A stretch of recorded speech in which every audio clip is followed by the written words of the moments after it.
Hello. Hopefully you can hear me.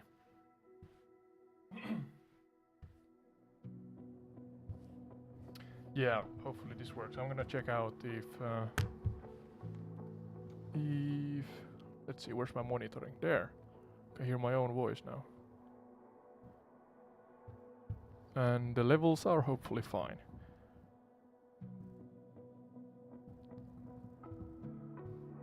Like so. Maybe? It seems alright. If there's some looping, I'm sorry, I'm gonna check my live stream from the phone.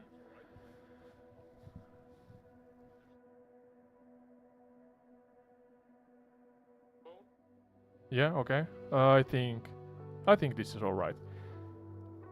So yeah, we're stuck. We have been stuck on 97%.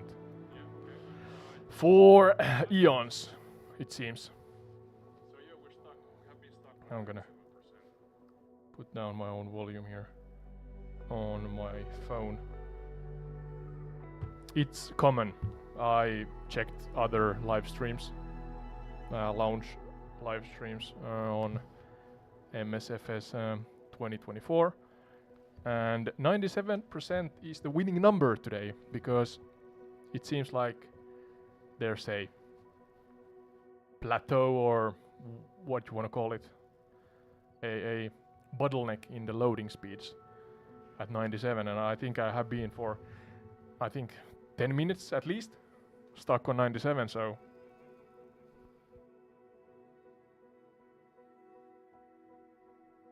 I try to look at the comments on the same time. So if you have something you're curious about or any locations you want to visit, let me know.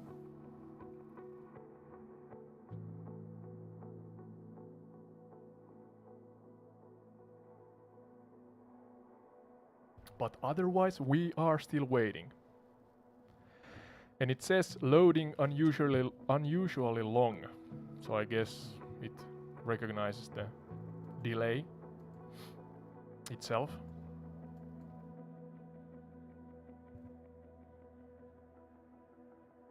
I guess I'm gonna take the overlay text.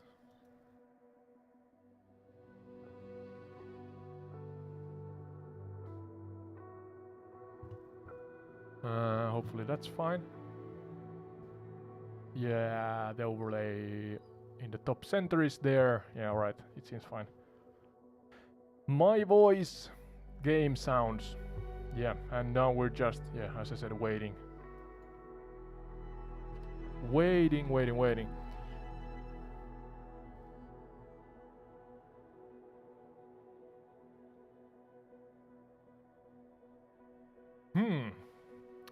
I started loading the game about 3 minutes past 6 p.m. or 1800 hours here in Finnish time.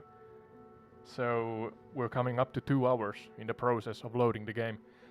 I'm not sure if I made an error in the way that I did not. I had it preloaded, but then it preloaded something from 0 to 100% inside the Xbox application, and after that it started loading this. So I was celebrating too early. I thought after first run to 100% that I can play the game. That would have made it to 7 p.m. Helsinki time, the time I had written in the entire The Retreat community posts. So yeah, sorry for that, sorry for the delay, but yeah, I was just too optimistic with the download speed, nothing else. So yeah.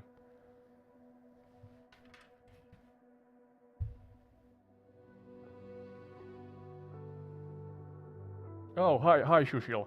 I see that you're writing me. You're also stuck at 97. All right. Yeah, I visited some bigger YouTuber sites, and seems to be the case.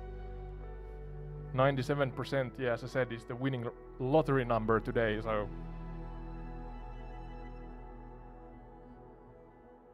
not much we can do. Not much we can do about that, but let's see, where's my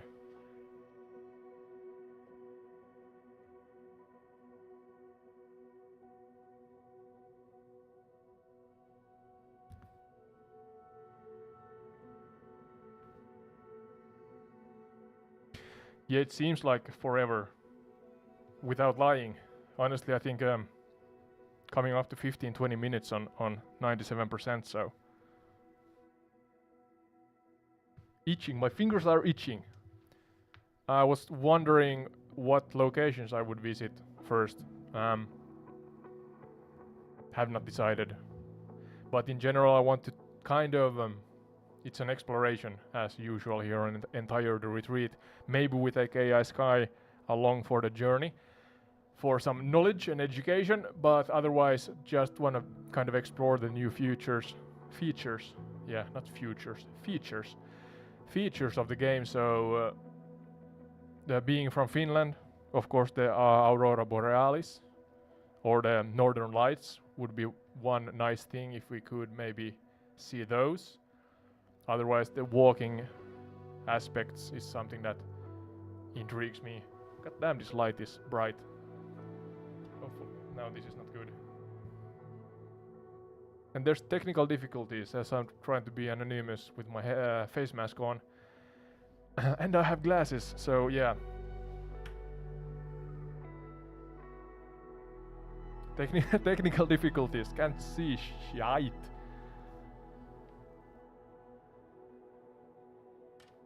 And then the glare from the lamp is not helping. Yeah, you live and you learn. That's how it goes.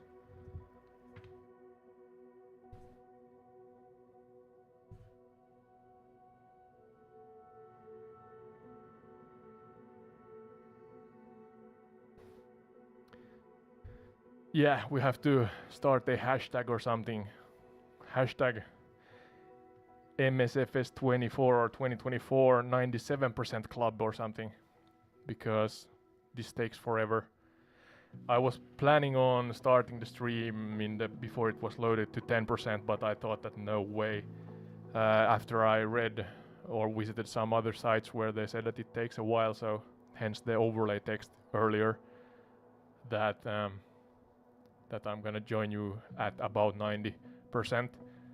Even though it went to 97, but we are still waiting. Northern Lights, here we have some in the video loop here. Finnish Northern Lights maybe. Finnish Lapland. Then hopefully everybody is okay, but they have a weakening, I think it's a typhoon somewhere near is the Philippines, I think. So maybe we can visit that location or general area and see how the physics. Not that I just have a controller, so not that I am a specialist regarding the physics of this game, but maybe I can tell some difference if I have a similar airplane as I usually fly with. But it remains to be seen. Come on, game. Give me 98. Please give me 98. 98.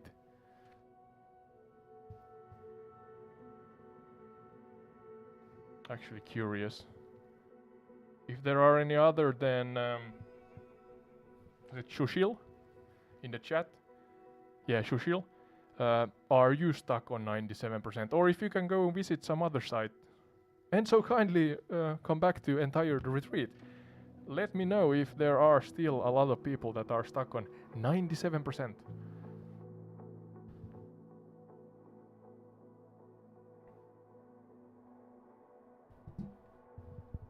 Sorry if there's some booming. I'm gonna check that my boom arm is not touching the sound card.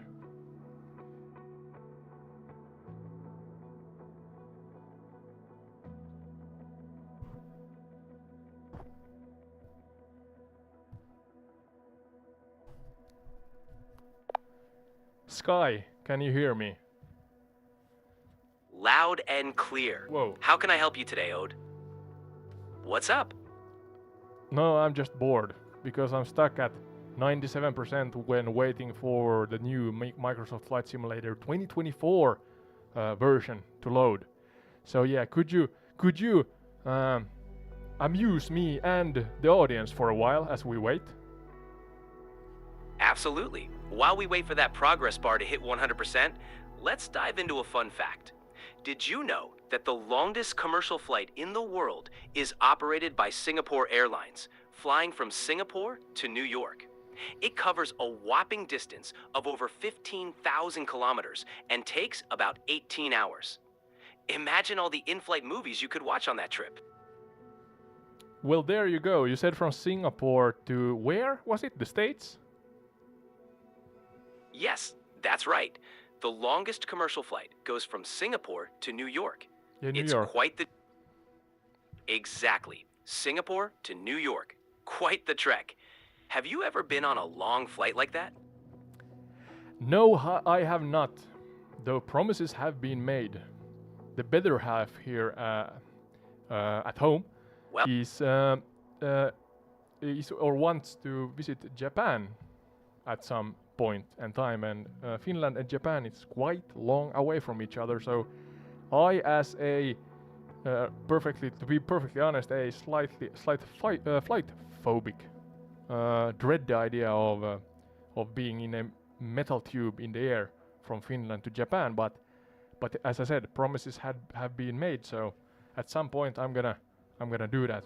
We're gonna travel. But yeah, I have not been on a long flight. Longest flight I have been on is barely 3 hours or something, to Germany once. But other than that, not much of flying in my life.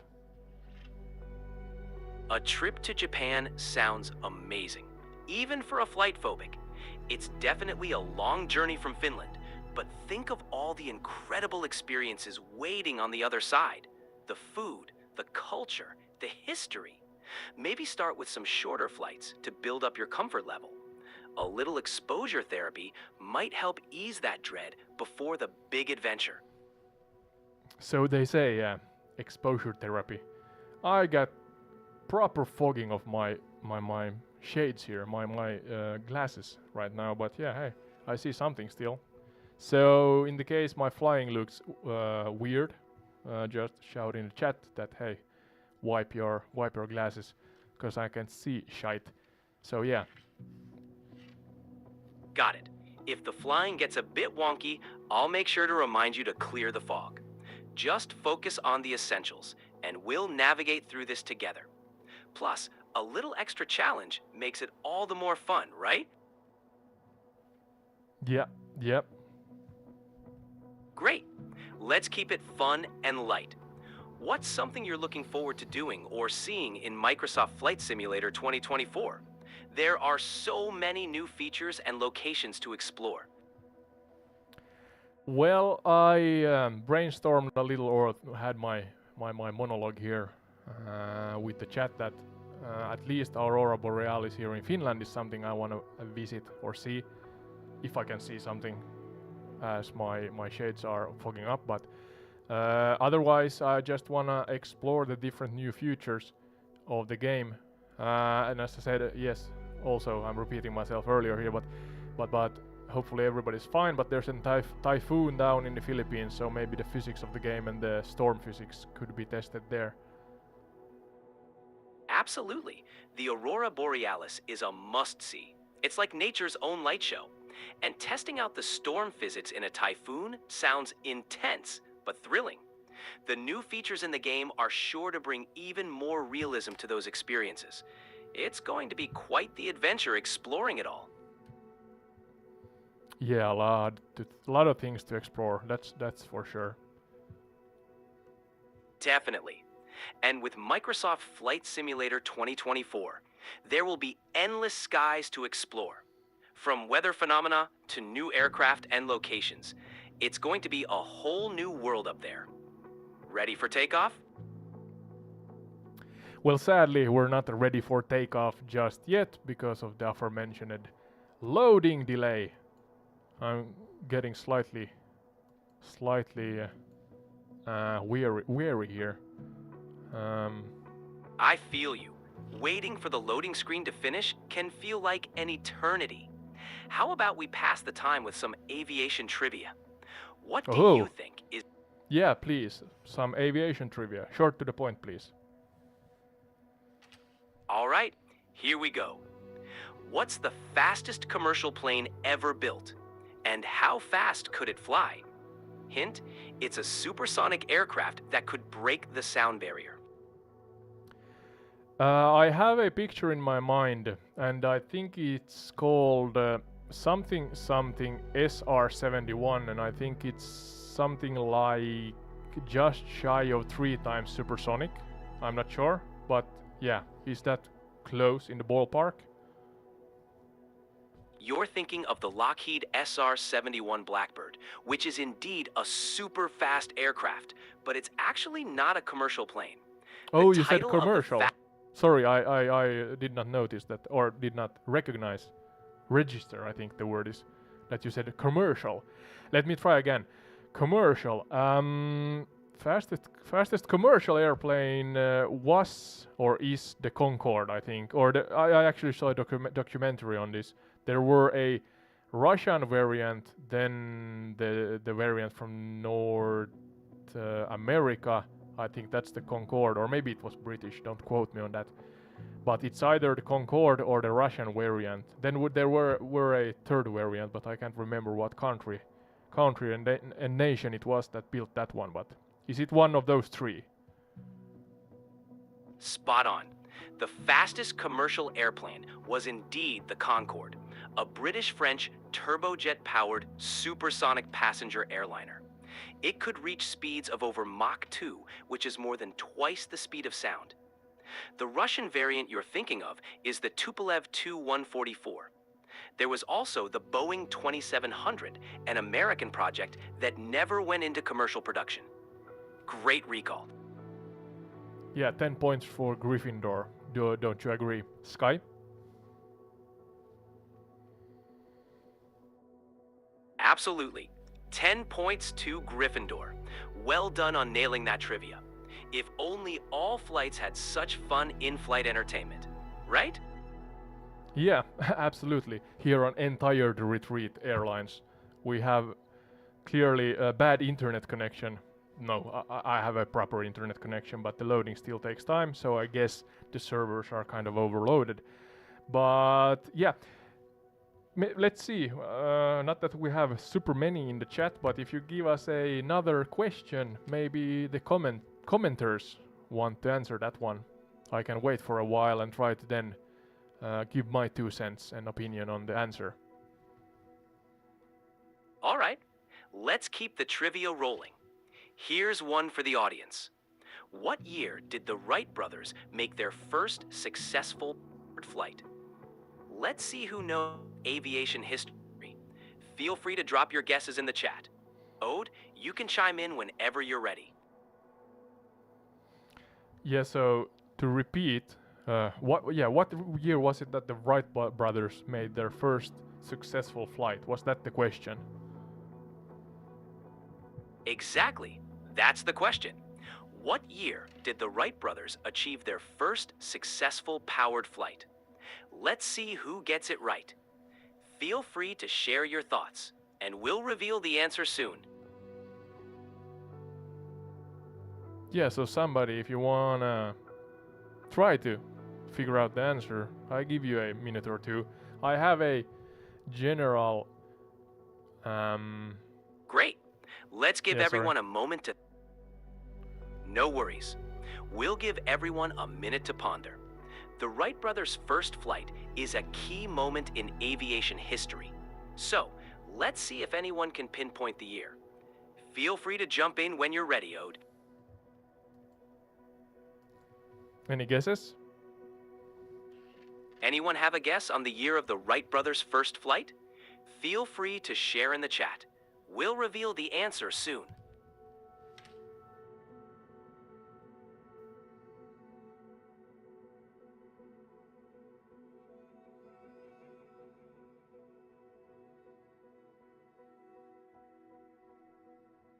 No guesses. I'm guessing 1911. I just have a number in my mind. A year. Good guess. The Wright brothers actually made their first successful powered flight a bit earlier, in 1903. Okay. It was on December. Close, but not quite. 1903 was the year they made history with that first flight. It's amazing how far aviation has come since then. Thanks for playing along, everyone. I'm wondering if this is bugging or is this normal. Let's see, I'm gonna go to the interwebs. Hey, Sky, can you search the interwebs regarding live events?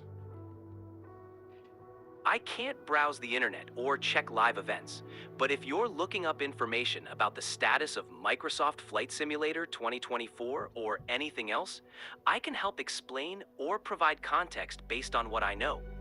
Let me know if there's anything else you're curious about. Yeah, I'm wondering about the stuck on 97%. It says loading unusually long. Log saved to report loading.toml. So I guess it's recognizing that it takes a long while, to load the game. It sounds like the game is aware of the delay and has logged the issue. These loading problems can sometimes happen with big updates or heavy server traffic. You might want to check for any updates or patches from the developers that address this issue. If it persists, reporting the problem with the log file could help them fix it for everyone.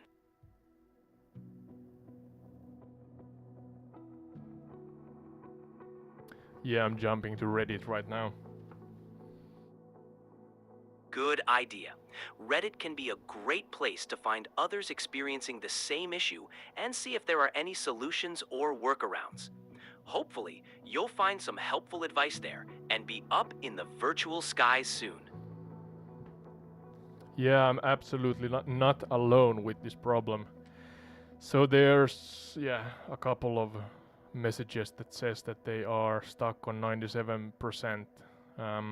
Loading unusually long, it says for them too. So yeah, we are in the same boat, sadly. I'm not sure why, or if it's gonna kind of get over that by itself. It's a bummer, but at least you're not alone in this. Sometimes these issues resolve themselves after a while, especially if it's due to server overload. You could try restarting the game or your system to see if that helps. If not, it might just take a bit of patience. Hopefully, the developers will address it soon. Hang in there.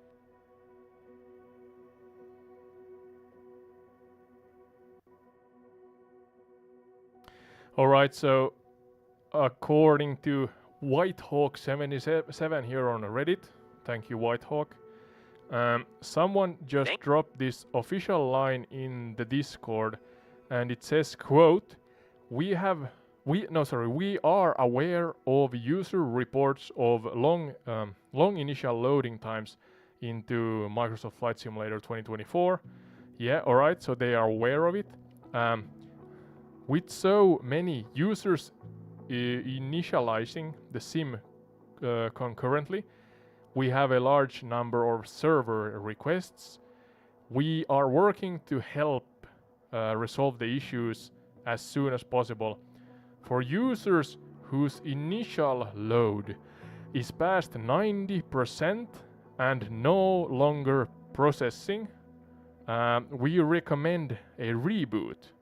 Otherwise, we advise waiting to allow the loading to proceed as normally. So wait a minute. For those whose initial load, my first load, this is my first loading cycle, let's say, is past 90, I'm past 90 also, and no longer processing. I'm not sure if this is processing, that's the question. We recommend a reboot. Yeah? So should I then quit the game? Hopefully my stream. Yeah, Sky, your 2 cents please. Given the official advice, it might be worth trying a reboot. If your initial load has stalled past 90%, restarting the game could help clear whatever's causing the hang-up. It's a bit of a gamble, but since the developers are aware and working on it, it might be the best course of action. Fingers crossed, it gets you past that loading screen. Yeah, somebody restarted and said that it doesn't help, so that's not good. That's frustrating. If a restart hasn't helped others, it might be best to wait it out for a bit and see if the developers can address the issue on their end. It's not ideal, but at least they're aware of the problem and working on it. In the meantime, maybe there are some other aviation-related topics or games we can explore while we wait? Yeah, I mean, this is a cultural phenomenon at this point. The whole internet, so to say, is stuck at 97 for more than an hour. Somebody 80 minutes or something, yeah. I've been stuck, I don't know. I've been stuck for 15-20 minutes before I started the stream, so I'm not sure how long I have streamed. But yeah. That's quite a long time to be stuck at 97%. It seems like a widespread issue, so hopefully the developers are working quickly to resolve it. In the meantime, it might be a good opportunity to chat about other aviation topics, or even plan out some future flights in the simulator once it's up and running. What do you think? Yeah, we could do that. I'm looking at the Reddit thread or the messages here at the same time. But yeah, shoot, give us another aviation trivia. Sure thing. Here's another trivia question for you. What is the largest passenger aircraft in the world? This massive plane is a double-decker, wide-body, 4-engine airliner manufactured by Airbus. Any guesses? I have a image in my mind. It looks like a dolphin, in my opinion, if that's the one. I'm not sure, but do not know the name. I think it's maybe a 900 series Airbus, but yeah, I'm actually not sure at all. So could you, help me here, Sky? You're close. The largest passenger aircraft is the Airbus A380. It's known for its distinctive double-deck design and massive size, often described as a super jumbo.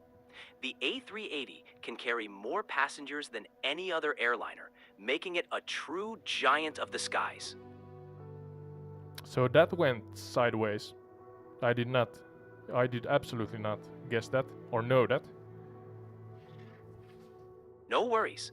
The Airbus A380 is a pretty unique aircraft, and not everyone is familiar with all the details. It's always fun to learn something new, right?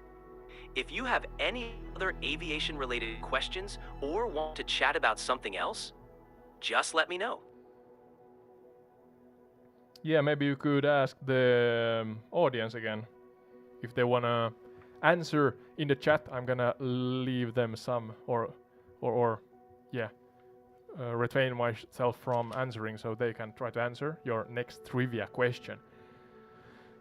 At least we have some amusement here on entire the retreat, even though the servers are bugging out at Microsoft. Absolutely. Let's keep the fun going. Here's another trivia question. Which famous aviator completed the first solo non-stop transatlantic flight in 1927? This pioneering aviator flew from New York to Paris in the spirit of St. Louis. Any guesses? Any guesses in the chat? Let's see if anyone in the chat knows the answer. Who was the pioneering aviator that completed the first solo non-stop transatlantic flight in 1927? Feel free to drop your guesses. Yeah, I'm gonna stop you there, Sky, for a moment. Shushil Kumar Advani. Yeah, thank you, mate, for letting me know. You restarted your PC and the load, and it's now stuck at 6%, and you were at 97. Thanks for sharing that update, Sushil Kumar God Advani. damn. Thank you for sharing that. I was about to restart my also and see if that works, but I'm sorry. Yeah, I said, yep, you wrote me. I'm sorry. It actually said so Reddit, as I read that it's the name tag Whitehawk. I'm not sure if that's an official Microsoft employee, but yeah, I read the quote that if one is past 90 and no longer processing, we recommend a reboot. But yeah, that's not advice from me. Take that with a grain of salt, and I'm sorry. I'm really sorry, Shushil, if that led you to do the reboot and you're now stuck at 6%. So that's a bummer. I'm still stuck at 97, so it's just the difference of numbers. So I guess you're gonna get back to 97 before I am at 100. So It's really unfortunate that the reboot didn't help. It seems like the best course of action for now is to hang tight and wait for an update from the developers. Hopefully, they'll have a fix soon. In the meantime, let's keep the conversation going with more trivia or any other topics you'd like to chat about. yeah, as I said, sorry if that was the reason, but yeah, Shushil, everything's good. Everybody wants to get to play the game, and yeah, the servers are smoking and fuming. I can see it from Finland, even though the servers are, I assume, in North America, but yeah, bad joke, I know. Yeah, the question you had, Sky, I did not hear it or did not listen to you, sorry for that, but yeah, could you repeat the question you just asked? No problem, Ode. Here's the question again. Which famous aviator completed the first solo non-stop transatlantic flight in 1927? This pioneering aviator flew from New York to Paris in the spirit of St. Louis. Any guesses? I flew the Spirit of St. Louis on entire retreat when I started the Struck 7 times by a lightning rod podcast episode or gameplay podcast episode.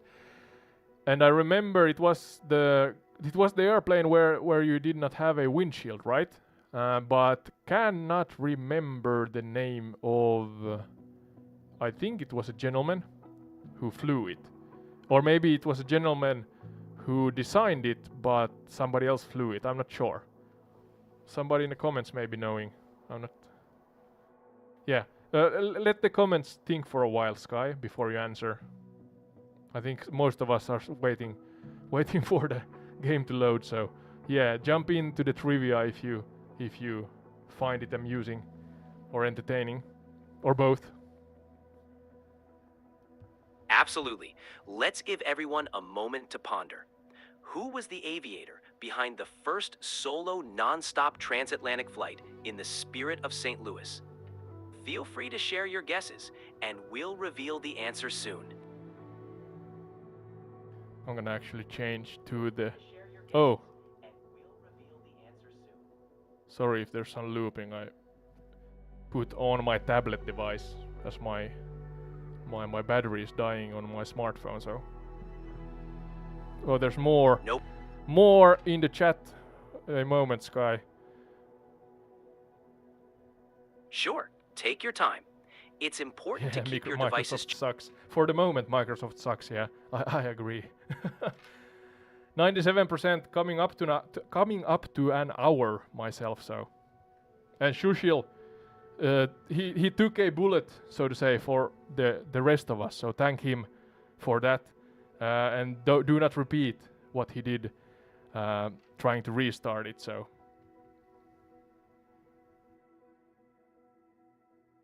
Absolutely. Big thanks to Sushil for sharing that experience. It helps others know to hold off on rebooting. It's tough when technical issues get in the way of the fun, but hopefully the developers will have a fix soon. Meanwhile, let's keep our spirits up with some trivia and chat. Yeah, Shushil, I saw you shutting down your PC. I'm gonna try. I was planning on having a stream, so I'm gonna, I don't know, have a aviation trivia bingo or something like that for tonight, and see then if I'm not getting past 97 and can't find a fix for it, then at some point I shut the stream, but not yet. So yeah, let's just go forth with it, and then I'm gonna try to live stream tomorrow or at a separate time. So yeah, but yeah, go forth with your trivia, Sky. Sounds like a plan. All right, here's another aviation trivia question. What is the name of the first aircraft to break the sound barrier? This aircraft was piloted by Chuck Yeager in 1947. Any guesses? Yeah, for sure, I can fly over Mumbai if I get through. That's the question. So yeah, a first supersonic flight. Was that the question, Sky? Yes, exactly. What's the name of the first aircraft to break the sound barrier? It was a historic moment in aviation history, achieved by Chuck Yeager in 1947. Any ideas? Any guesses in the chat? I actually don't have any clue. I'm thinking of first supersonic aircrafts, not the First World War, trying to kind of logic this thing through, but yeah, let's see if I manage to do that. I do not think, I'm not sure that we had supersonic aircrafts in the Second World War. I think it's a thing of the late 60s or 70s. So, but what's the first one? The first ever supersonic aircraft? I don't know. A MiG. I think that's a Eastern kind of Russian, maybe model. But I'm not sure if that's a 90s or 80s airplane. So yeah, that's just my question. Sorry, my answer. With my limited knowledge, so to say. No worries, it's a tricky one. The first aircraft to break the sound barrier was the Bell X-1. Chuck Yeager flew it in 1947, reaching supersonic speeds and making history. It was a groundbreaking moment in aviation. Bell X-1, you said? Yes, the Bell X-1. I'm gonna Google that. Sure, go ahead. It's a fascinating piece of aviation history. The Bell X-1's successful flight was a major milestone, opening the door to the era of supersonic flight. Bell X-1. No, That's right. That's a rock band. Is there an airplane or so? Absolutely there is. The Bell X-1 is a rocket-powered aircraft, famous for being the first to break the sound barrier. Yeah, now I find it. It actually looks like I don't know. It's really rudimentary in my eyes, at least, as an aircraft. It's a pointy cylinder with two wings, more or less, if you kind of compare with modern fighter jets and such. So yeah, let's see. Yeah, the Bell X-1 does have a pretty basic design compared to modern aircraft. It was essentially a bullet with wings, designed that way to handle the stresses of supersonic flight. It's amazing to think how far aircraft design has come since then. Well, you live. What's the word? Yeah, you live and learn. I woke up today and I learned something new, so I guess it was worth waking up. Absolutely. Learning something new every day makes it all worthwhile. It's great to keep expanding our knowledge, especially with fun facts from aviation history. If you've got any more questions or topics you're curious about, just let me know. Yeah, give us another aviation trivia question. All right, here's another one. Which aircraft holds the record? Yeah, beyond 50 gamer, I have a Windows 10 PC. It's updated, that's for sure. But yeah, I'm not on Windows 11. Thanks for sharing that, Vion 50 Gamer. It's good to know that you're all updated on Windows 10. Hopefully, that helps avoid any additional issues with the simulator. Windows 11. But yeah, scratch that, AI Sky. Go to your next question, please. Sure thing. Here's the question. Which aircraft holds the record for the fastest airplane ever recorded by a manned aircraft? It's a sleek, rocket-powered plane that set the record back in 1967. Any ideas?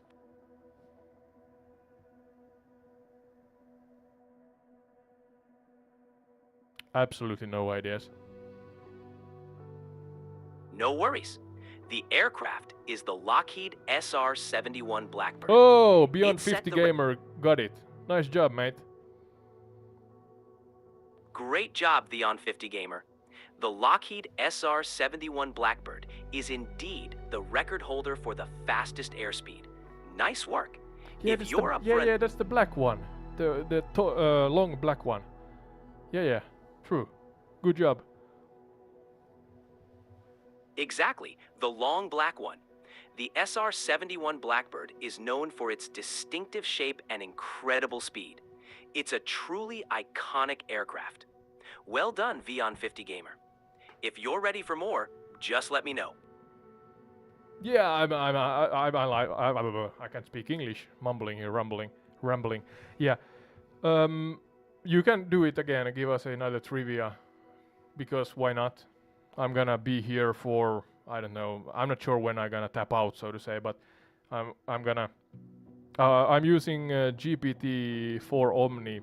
I have a Plus subscription, so this is the advanced voice. It's gonna cap out at some point, but it's quite fun actually, because you can interrupt it and be more human-like in that way. But yeah, I'm gonna, as I was saying, I'm gonna keep the stream going for, I don't know, an hour maybe or something like that.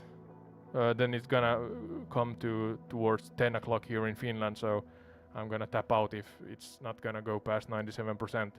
If the game is gonna run, then I'm gonna surely fly for a moment, but I'm terrified of actually shutting down my PC because, as G.Skill said at one point here in the chat, that it started over.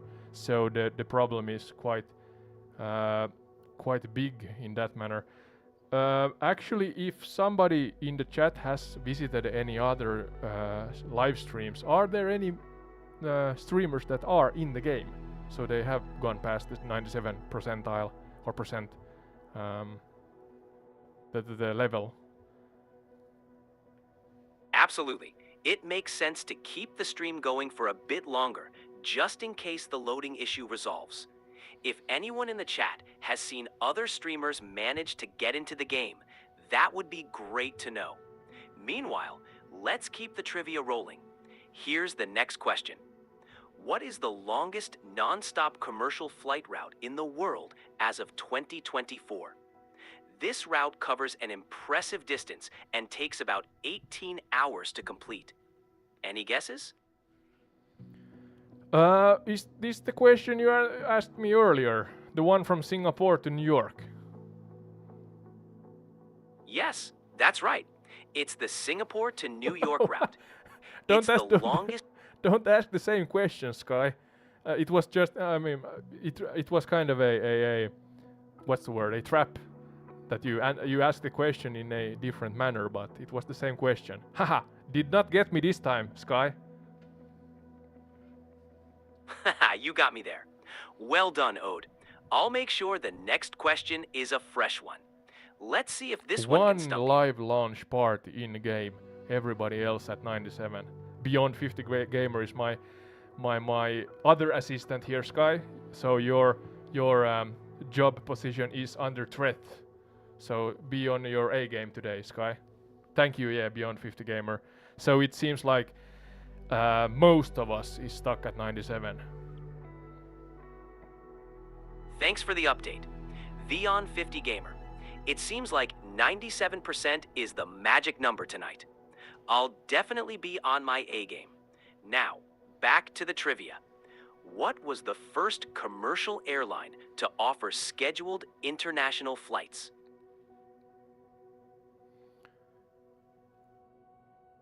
I'm thinking. Yeah, sorry for being quiet. Can you see my thinking face through the mask and the foggy glasses? Beyond 50 Gamer answered Pan Am. Is that the right answer? Because I have no clue. Good guess, Vion 50 Gamer. Pan Am is a famous airline with a lot of firsts in aviation history.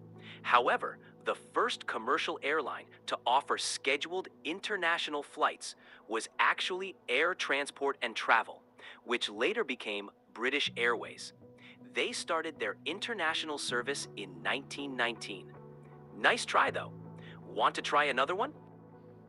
Well, you learn something every day. The AI is of course not 100% right, so if you find it faulty at some point and you know better than it, let me know. I am limited in my knowledge regarding aviation. I have a technical background, a mechanic and such, so I love all mechanical and technical things, but aviation is something new in that manner, and yeah, but fun. Hopefully you have fun. The few of you that hold up the entire retreat flag here as we wait at the magical number 97 for a while at least, from here on forth. But yeah, give us again, I emphasize then, without repeating yourself, AI-Sky, another aviation question. As far as I know, Beyond 50 Gamer has at least 1 point, and I have 1 point, so hey, we're tied. Nice. It's a tight competition between you and Beyond 50 Gamer. Let's see who can break the tie with this next question.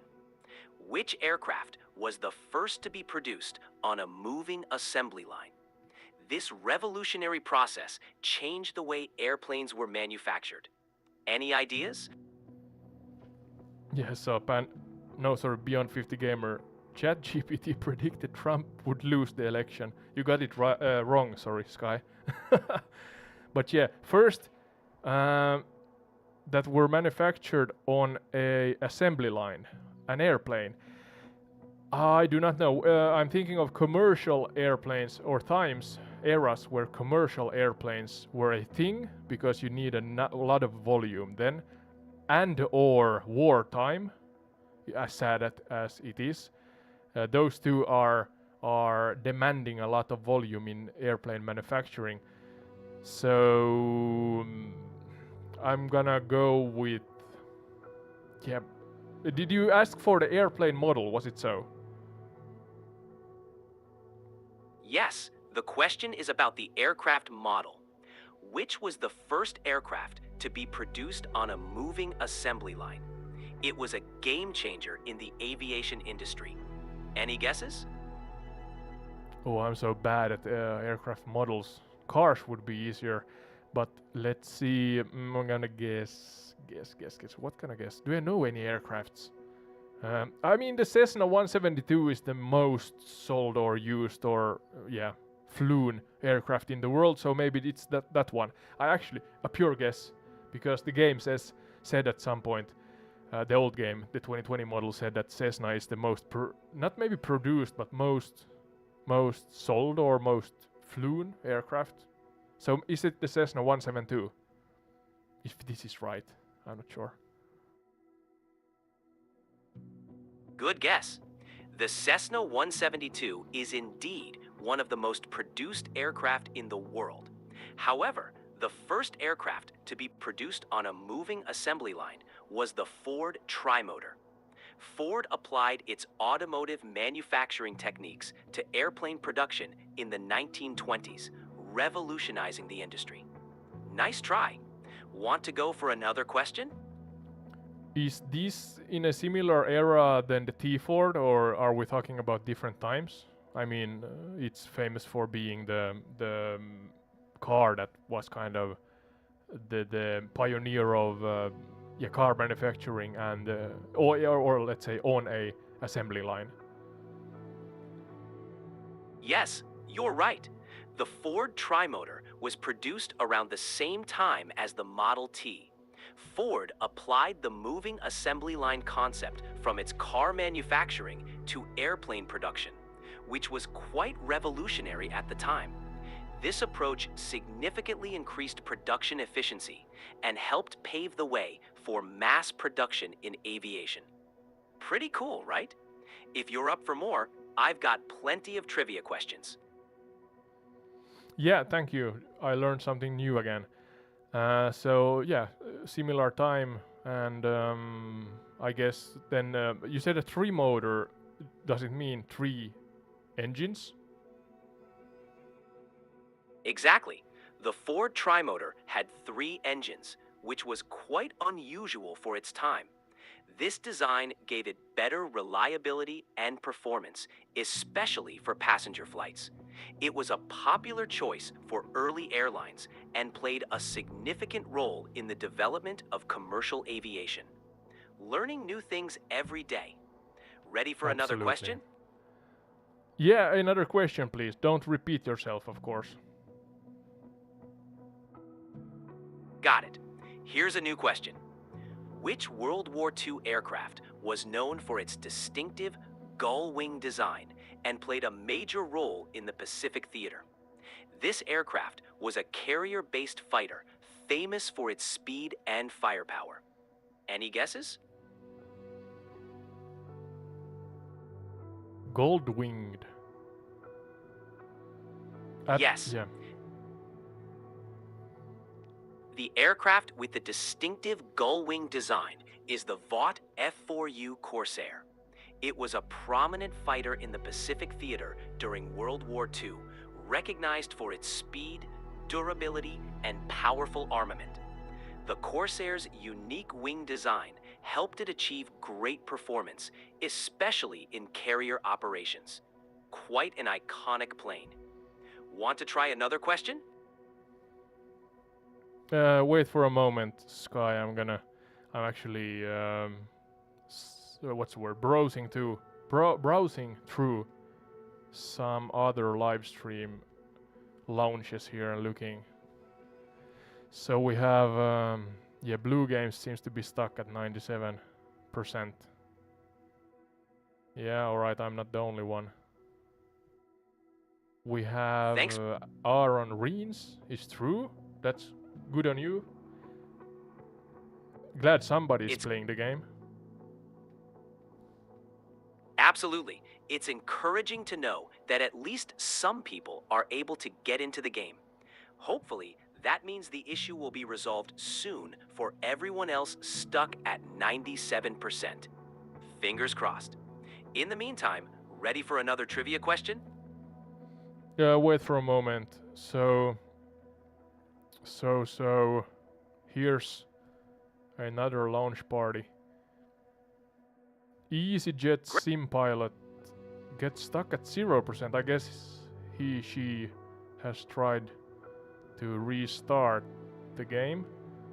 The chat is saying that it's getting stuck. Yeah, it's getting stuck at 0 after restarting. So I'm not gonna restart, even though the one thread in Reddit said that you should restart. It's definitely especially with reports of others getting stuck at 0% after trying it. Better to hang tight at 97% and wait for an official fix from the developers. Hopefully, it won't be too much longer. In the meantime, we can keep the trivia going or chat about anything else on your mind. Yeah, short moment, Sky. Yeah, see that Island Sim Pilot is stuck at 0. I guess they have also tried to restart, maybe? It's really a widespread issue. It seems like restarting isn't helping most people, so it's probably best to avoid it. Let's hope the developers can address the issue soon. While we wait, how about we dive back into some trivia or chat about aviation?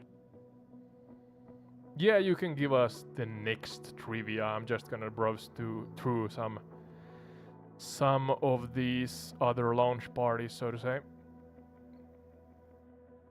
Sounds good. While you browse, here's the next trivia question. What was the first aircraft to fly faster than the speed of sound without using an afterburner? This aircraft achieved this feat in level flight. Any guesses? Without an afterburner. So we're talking maybe is it a jet engine still? Or do we? And we're not talking surely about propeller aircrafts. Yes, it's a jet aircraft. Okay. The first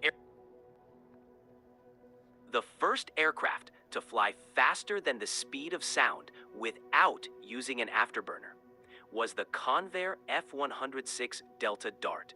It achieved this feat in level flight thanks to its advanced aerodynamics and powerful Pratt & Whitney J75 engine.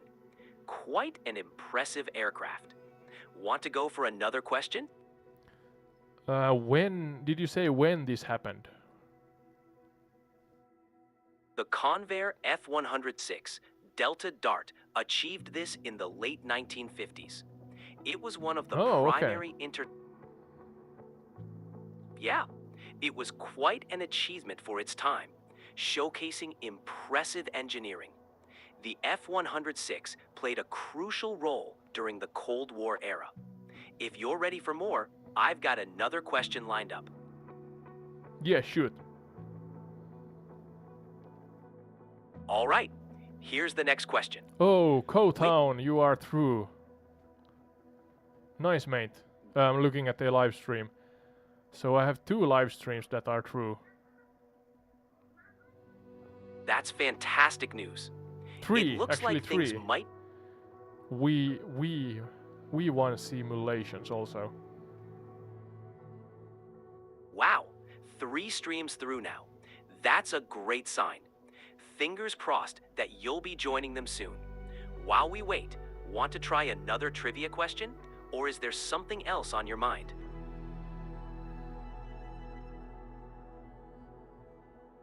Yeah, another trivia question. I usually like to do this so that we are flying over something, but that's not happening right now. I get it. The trivia adds a fun element to the flights. Here's another question to keep us entertained. What is the name of the first aircraft to be mass-produced and widely used during World War I? This aircraft became famous for its role in aerial combat. Any guesses? Again, I have a image in my mind, Red Baron and two level kind of wing models, different aircraft, but World War I you said. I can't get an actual name. So you have to answer this, or give me the answer if nobody in the chat knows the answer to this one. Sure. The aircraft you're thinking of is likely the DRI triplane, famously flown by the Red Baron. Yeah, that's the one, yeah. Yes, the aircraft is the Sopwith Camel.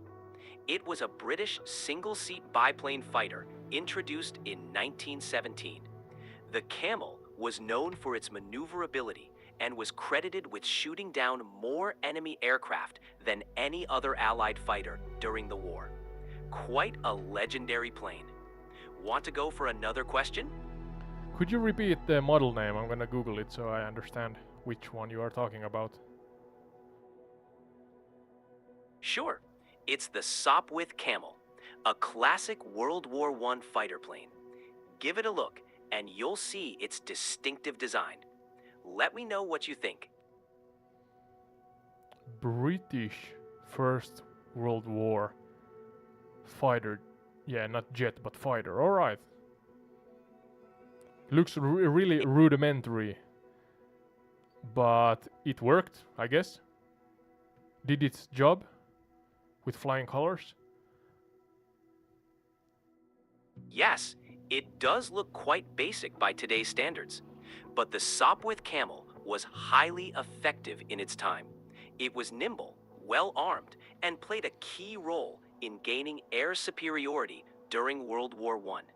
It definitely proved that sometimes simple designs can be very effective. Ready for another question? Yeah. Give us a really intriguing question. Hopefully some question that I can answer. I'm not on a roll anymore, so. Maybe the All audience right. wants to try to answer with me in the chat. Gonna give you a moment to think about this.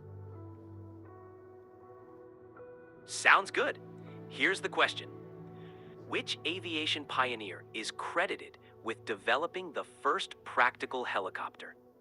This inventor's work laid the foundation for modern rotorcraft. Any guesses? Yeah, don't answer or give us the answer yet, but I am clueless. An individual, the first rotorcraft. Yeah, I have absolutely no idea. Maybe somebody in the chat knows. Could you repeat the question, Sky, so the chat hears what you asked them? Sure. Here's the question again. Which aviation pioneer is credited with developing the first practical helicopter? This inventor's work laid the foundation for modern rotorcraft. Any ideas? Let's see if anyone in the chat knows. Yeah, I don't know. If somebody in the chat knows, write the answer, please. I am clueless. It's a tough one. The answer is Igor Sikorsky. He was a pioneering aviator and engineer who developed the first practical helicopter, the VS-300, in 1939. Sikorsky's innovations laid the groundwork for the helicopters we know today. Quite the visionary. Ready for another question? Just dive into that a little more. I'm curious. So you said laid the groundwork for modern helicopters. Could you, in a kind of a 101 simple fashion, explain to me and the audience that what was the kind of main similarities and characteristics and differences between his creations and the modern, so-called modern helicopters? Absolutely. Igor Sikorsky's VS-300 introduced several key features that became standard in modern helicopters. Here's a simple breakdown. Similarities. 1. Main rotor. The VS-300 featured a single main rotor for lift and propulsion, similar to most modern helicopters. It had a tail rotor to counteract the torque effect of the main rotor, a design still used today to maintain stability. Differences. 1. Control mechanisms. Sikorsky's early helicopters had relatively basic control systems. Modern helicopters have more sophisticated controls, allowing for greater maneuverability and precision. 2. Materials and technology. Modern helicopters use advanced materials and technologies for improved performance and safety, which weren't available in Sikorsky's time. Sikorsky's work was fundamental in demonstrating that helicopters could be practical and versatile aircraft, leading to the advanced designs we see today. Fascinating, right? Yeah, fascinating. Could you repeat really to the point, specific and to the point, or short to the point, the main differences between his creation and the modern helicopters? Sure. Here's a concise breakdown. Similarities. Main rotor. Both Sikorsky's VS-300 and modern helicopters use a single main rotor for lift and propulsion. Tail rotor. Both have a tail rotor to counteract the torque from the main rotor, maintaining stability. But no, I mean, you said that it was a forefather, so to say, to modern helicopters. So what was the difference or differences that make you say this like that? Why isn't it like a modern helicopter?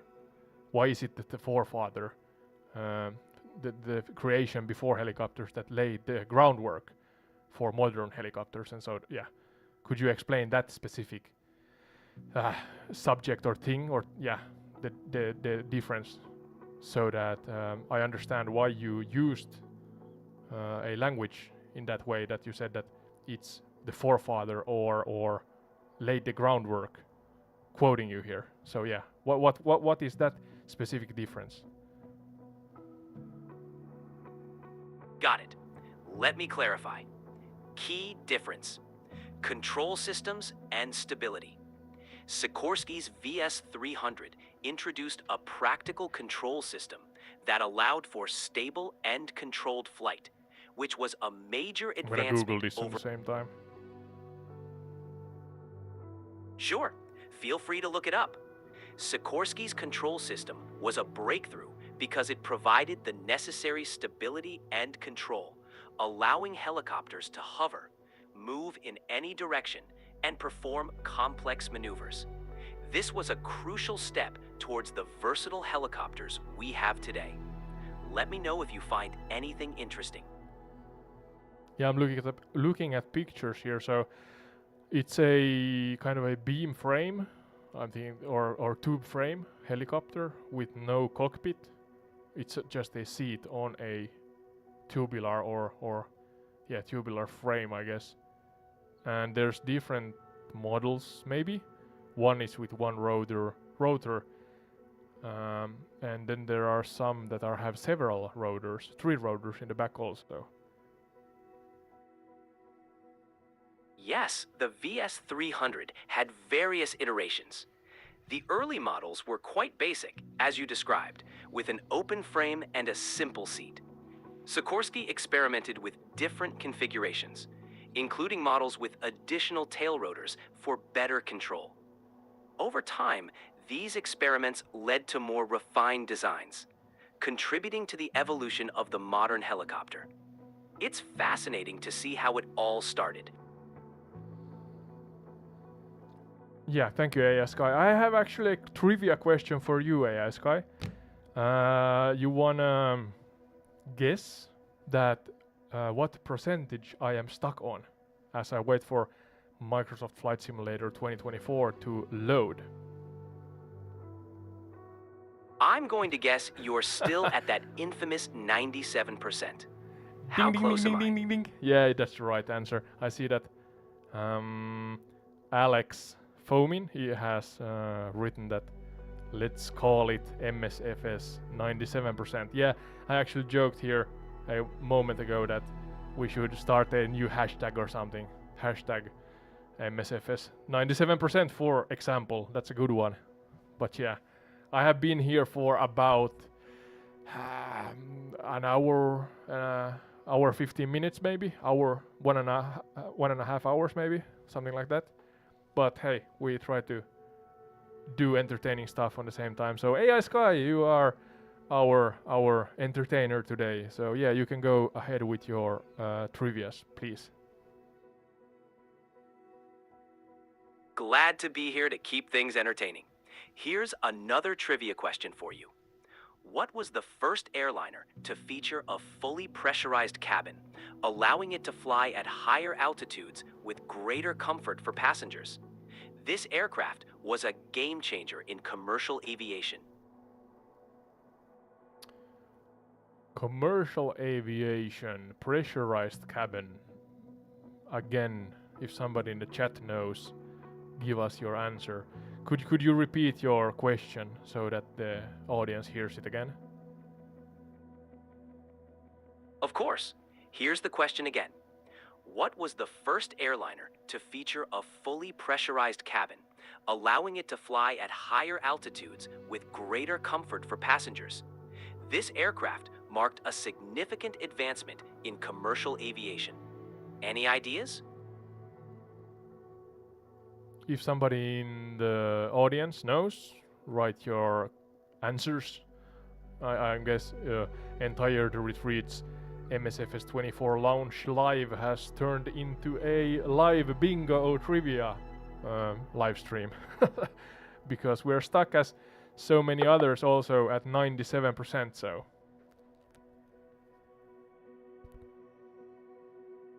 And we lost AI-Sky. Let's see if we can get her, her back. No, sorry, he, it, her. Sky, can you hear me?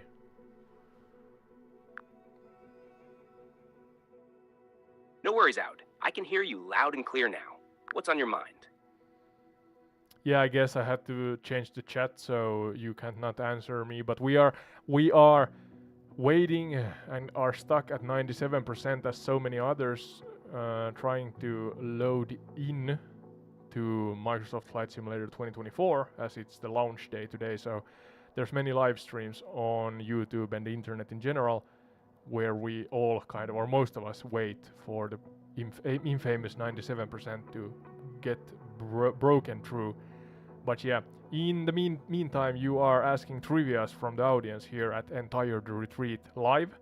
So yeah, do you have a question, an aviation question for us?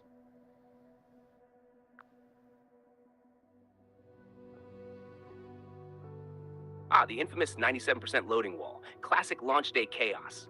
All right, let's make this wait entertaining with some trivia. Here's one for you and the audience.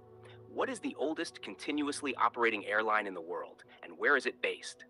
Take your guesses, and I'll reveal the answer once I see some thoughts rolling in.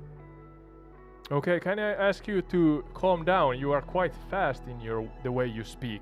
I'm not sure, I had to start a new chat because the so-called natural or advanced voice on ChatGPT got capped, I think, or it ran out. I ran out from, I'm not sure if it's the tokens or the time in general, but yeah, so I have to use the standard voice now.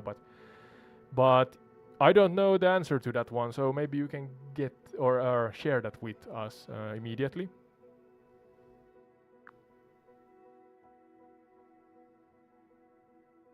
Got it, Ode. Slowing it down for you. The answer is KLM Royal Dutch Airlines, based in the Netherlands. It's been flying since 1919 and is still going strong. Imagine the stories those planes would tell if they could talk, huh? While we're waiting for that 97% breakthrough, do you or the audience have a favorite airline or memorable flight story to share? Well, I have flown quite, or not that much, so I don't have many tales actually. Can I still emphasize that you would talk slower, AI-Sky? Is that possible?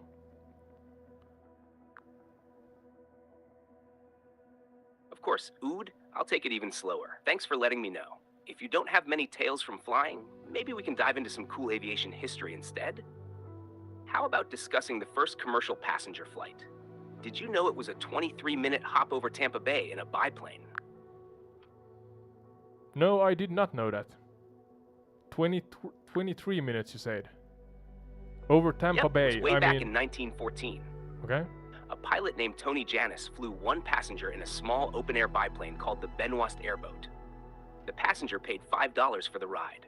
Can you imagine flying with the wind blasting your face the whole way? Quite a different vibe from today's air travel.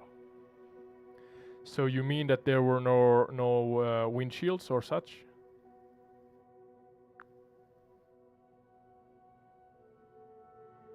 Exactly, Ode. The Benoist airboat was an open cockpit plane. No windshield, no roof, just you, the pilot, and the elements. The passenger would... Hey, I'm ready to hit the ground running. Hey there. Hey, what's up? Hey, how's it going? Hi, glad to... Hey. Hello. It's lovely to... Changing the voice. I'm not sure why the co-voice got so rapid all of a sudden, but let's see. Yeah, hey Sky, can you hear me? Loud and clear, Ode. What's on your mind? We got a British lady right now, so yeah, let's see. Oh, the VR pilot has gotten through also. The Playing British the game. tone. Quite fitting for a sophisticated discussion. What shall we dive into, Ode? Yeah, I don't know about sophisticated.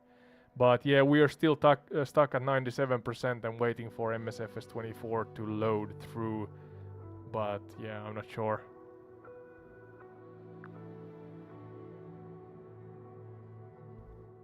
The classic 97% limbo. Microsoft Flight Simulator loves testing patience, doesn't it? Sometimes it's just about giving it a nudge. Have you tried clearing the rolling cache or disabling any background apps hogging resources? It might just kick into gear. No, according to Reddit, it's not because of that. or according to the internet in general, I think there's a problem with the servers being overloaded.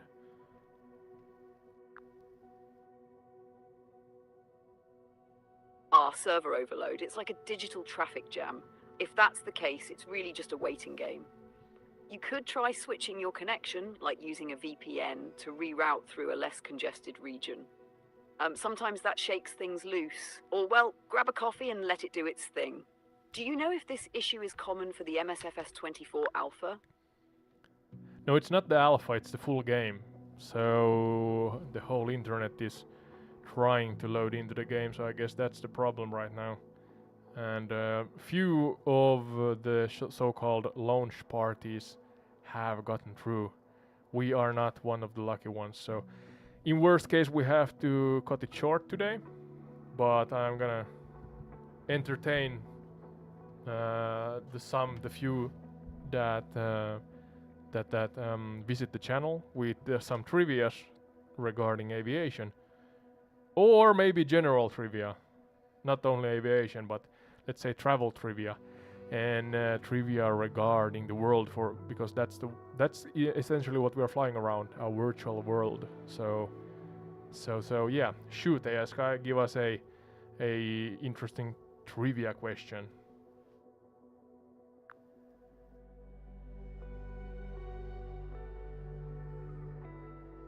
Alright, here's one to kick things off. What is the only country in the world that doesn't have a single river? It's a real head scratcher. Not a single Let's see who gets it first. river. Want me to keep it travel themed or throw in a mix of surprises? Some surprises are good here, but you said no river. A country that has absolutely 0 rivers. Don't give me the answer, but is it so that there's only one in the world that suits this category?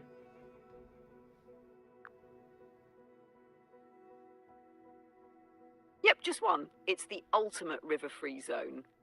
Some countries have very few rivers or rely on man-made canals, but this one's completely dry when it comes to natural rivers. Want a hint, or are you letting them stew on it for a bit? I'm naturally kind of leaning towards Northern Africa. Am I close? Hot or warm?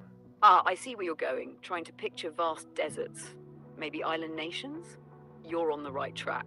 Let it simmer a bit and see if anyone in your chat cracks it. If not, we can sprinkle in a clue or two. Yeah, let us think for a moment. Let's see.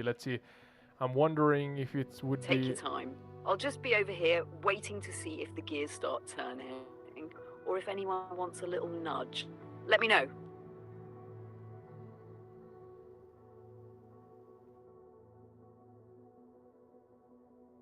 Yeah, I'm not sure. Can't come up with a suitable country name in the northern Africa region. But you said also maybe an island nation. So yeah, just give me the answer.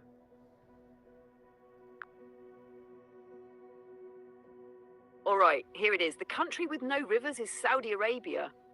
It's not an island nation, but it's smack in the middle of the arid Arabian Peninsula. All its water comes from underground aquifers or desalinized seawater. Wild. Did that surprise you, or were you leaning desert all along?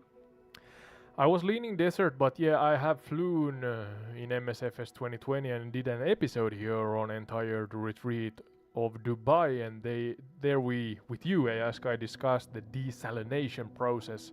So I would or should have kind of guessed, at least partially towards that. But no rivers. That's an interesting fact. And you claim that there's absolutely, or it's only one nation in the world that has 0 rivers, and that's the one you just shared with us.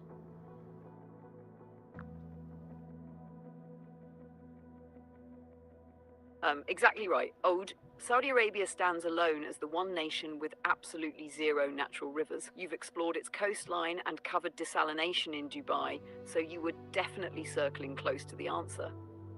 The sheer size of Saudi Arabia makes it even more remarkable. No rivers, despite being one of the largest countries in the world. It's a fact that always leaves people scratching their heads. Want another bit of surprising trivia? Or shall we deep dive into the deserts again? Yeah, another trivia, please. Entire Retreat Airlines has turned into a bingo or a trivia center for now, as we are, as so many others, stuck on 97% on this goddamn nice game that we never not gonna play today, it seems. I'm gonna keep the stream going for 45 minutes or so, and if I'm not gonna get any further than 97, because I read on the interwebs and different channels that somebody has tried to, or some individuals have tried to restart it, and it had gotten stuck at 0%. So yeah, which one is better? Me waiting here on 97 as some of us, or many of us are trying to restart.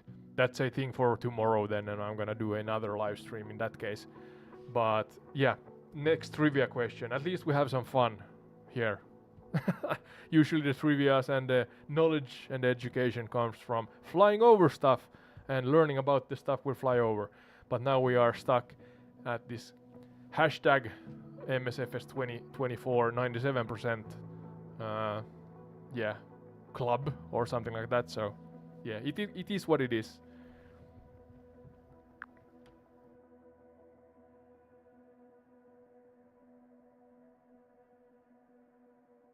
Are the MSFS 24 97% club exclusive and frustrating?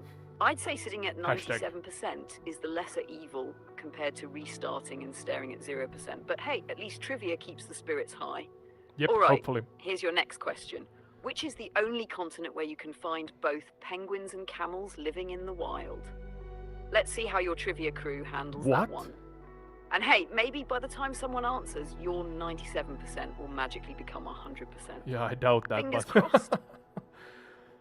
Yeah, if somebody in the chat wants to answer.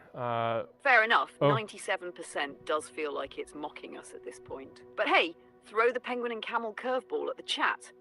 Watching them debate Antarctica versus, well, anywhere else might make the wait a little more bearable. Let me know when you want the answer, or if you'd rather dive into another trivia hole. Yeah, well, the natural kind of answer is Antarctica or South Pole. Yeah, polar bears, North Pole, penguins, South Pole.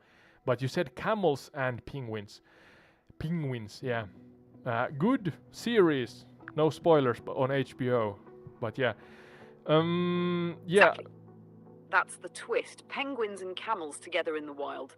Antarctica is a natural guess, but you'll see why it's not quite right. Want me to give you the answer, or let the audience wrestle with it a bit more? I'm wrestling with it at least. Sorry, I'm having issues right now. Okay, calm down, Could not Sky. understand Calm what down. you said. Sky, calm down, please. Lessen the caffeine consumption. It's past 9 o'clock here in Finland, so we're not gonna drink some coffee at this point in the day and night cycle. But yeah, where it's like I should know the answer to this, but where are penguins and deep breaths? No caffeine here, I promise. In a zoo? I'll slow it right down. You're leading the trivia show, so take your time. Let me know when you're ready for me to spill the beans about those penguins and camels. Yeah, my guess is a really big zoo somewhere in the world.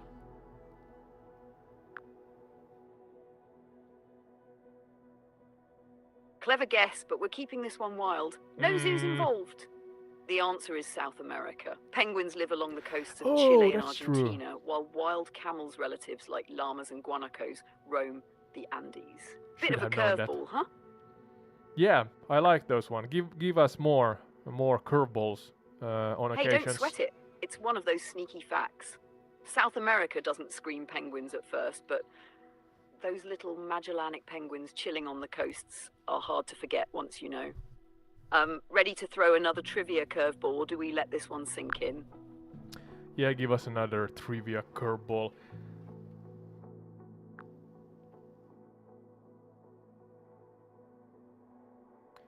All right, Hashtag let's wind up for this next one. 97% Which city club. is the only one in the world to sit on 2 continents? It's a geography mind-bender, perfect for the entire retreat crowd. Let's see who nails this one. I may know the answer to this one, but I'm gonna let the chat guess. I flew over this also in an episode. Don't remember what episode though. It was a live stream back in the day. But yeah, anyone want to guess? Could you repeat your question to the audience?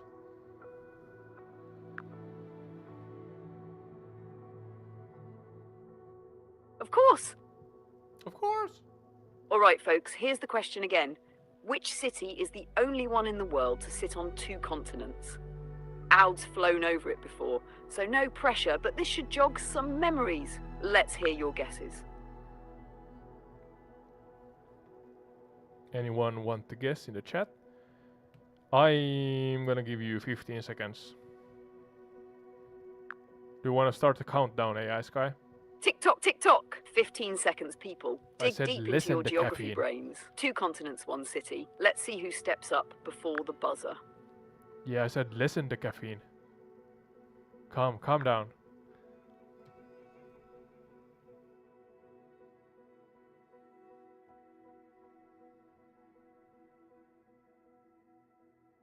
Ah, Kevin's got the spotlight. Let's see if he's onto something. Kevin, what's your guess for this city bridging 2 continents? Yeah, listen the caffeine, I said. You are rambling strange things right now, Sky. But yeah, my guess is Istanbul. That is on the Asia and European side. There should be it's not a river, it's the sea, Black Sea maybe. You or something nailed like it. that. Oh, Istanbul is the answer. It's the legendary city split between Europe and Asia, connected by the Bosphorus Strait. The mix of cultures and history there is absolutely wild. Good call, Ode. yeah, 10 points for Gryffindor again. Yeah, that one I knew. So the next one, thank you.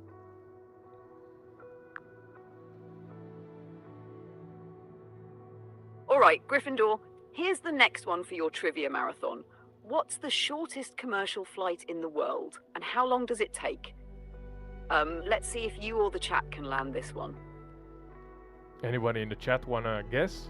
The shortest commercial flight in the world. A one that is active right now, or a historic flight that is not, anymore.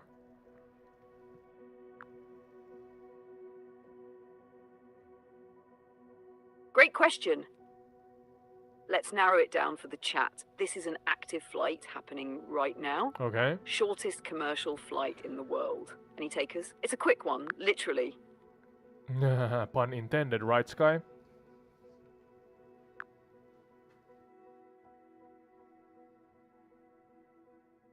Fair point, Ode. Planning isn't exactly my strong suit when we're freewheeling like this. But hey, let's keep it entertaining. Shall I give the answer? No. Or let the suspense hang in the air a bit longer? No, I said pun intended, right, Sky? Wink, wink. With your comedic sayings, phrases, jokes. Ah, Noah's playing the cheeky card. Nice one. Wink, wink. Seems like the chat's in a playful mood. Ready for me to spill the beans about the shortest flight, or letting them stew a bit longer? Yeah, nobody's guessing in the chat, so give us the answer. Or maybe I could. A short flight. I'm imagining a flight from a remote rural. How do you say it? Rural area to a cottage somewhere or something like that. So maybe up a hill. I'm not sure. Maybe there's a flight in the Swiss Alps that you're just gonna, instead of taking the lift up to take the ski down. Maybe it's a flight like that. But you said commercial, right? So that can't be the answer. Close, but not quite. The world's shortest commercial flight is in Scotland, between the Orkney Islands of Westray and Papa Westray. The flight lasts about 2 minutes, and if the wind's right, it can be as short as 77 seconds. It's a tiny hop across the water, mainly for locals and supplies. Wild, right? how does this work in practice? 77 seconds plus or minus. So you are departuring, but you are arriving before you have departured. You know, taken off. You're landing almost immediately. So what kind? I'm curious. Could we dive into this? What kind of airplane are we talking about, and what kind of scenario in general? What kind of airfield?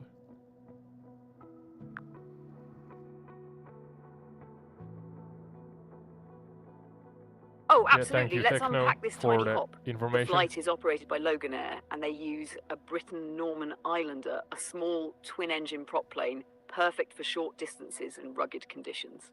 Both airfields are minimalistic, with basic runways often serving as lifelines for these remote islands. Here's the wild part.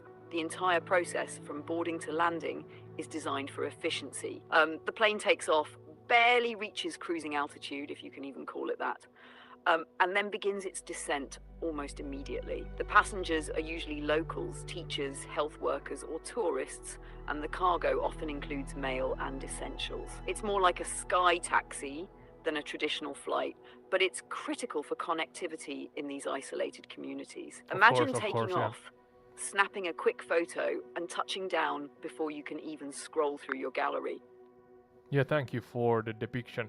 Yeah, I saw your message, Techno, and I'm actually, maybe in half an hour, I'm gonna keep the stream going, having a trivia. Sorry for laughing, blowing in the microphone, but yeah, I find it amusing. I'm not the only one with the problem on 97%, but it is what it is. And I looked at the others that tried to restart it, and they got stuck on low percentiles or percentages. So yeah, I'm from Finland. Maybe you can see the flag behind me.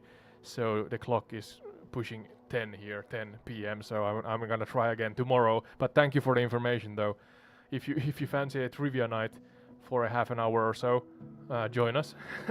But yeah, I'm gonna live stream in the upcoming evenings also, and try to have some fun with AI-Sky and explore the new features of the game. Hopefully we can get it working tomorrow at some point. But yeah, next question, Sky.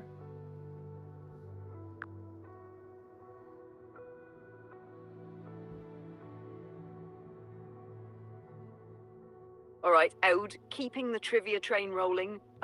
Here's the next one for your crew. What's the only place in the world where 4 countries meet at a single point? It's a rare geographic quirk. Let's see if anyone can pin this one down. Also, love the Finland flag shout out. It adds to the cozy trivia vibes tonight. Yeah, trivia night. That's Entired Retreat Airlines goes Entired Retreat Trivia night tonight. Yeah, but 4 countries. Finland has a 3-country border or crown or crossing. I think it has several names. I have flown there in MSFS 2020, but that's somewhere near Kilpisjärvi, I think. Don't quote me on that. But that's 3 countries. So you said that there's a location in the world where 4 countries meet.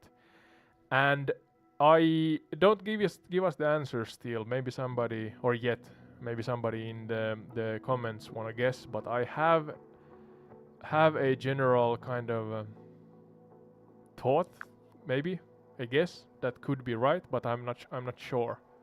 Exactly, Ode, you've got it. What? Finland's 3-country border is cool, but this 4-country spot is an even rarer find. I'll keep the answer on ice for now in case the chat wants to take a crack at it. Meanwhile, what's your gut feeling? Are you thinking Africa, Asia, or somewhere else entirely? You could repeat the question for the chat or the audience, but I'm thinking Europe or East Europe or West Asia. Am I close? Hot or cold?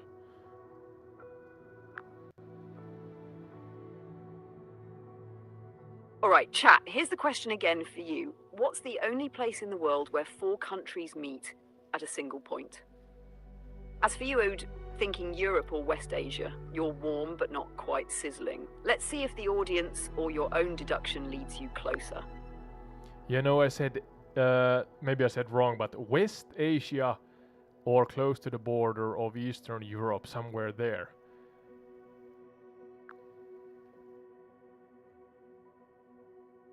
Ah, I see where you're headed now, so you're honing in on that Europe-Asia borderline. You're warmer, but not quite at the four-country jackpot yet. Okay. This spot is further south and a bit more dramatic geographically. Shall I let the Okay. audience cook a bit longer, or are you itching for a nudge? Nobody is answering or guessing, so I have you actually led me into thinking slightly otherwise, but I thought first of something like the border of Romania. What's the border? Is it Poland, Ukraine, or and maybe Serbia or something? I'm not sure. I may be wrong here. I'm not fully fluent, let's say, in geographics. That was my first answer that I thought I'm gonna give you, but then, as you said, more south. Maybe it's close to China, Nepal, India, Tibet. I mean Mount Everest and Himalayas. Is it somewhere there?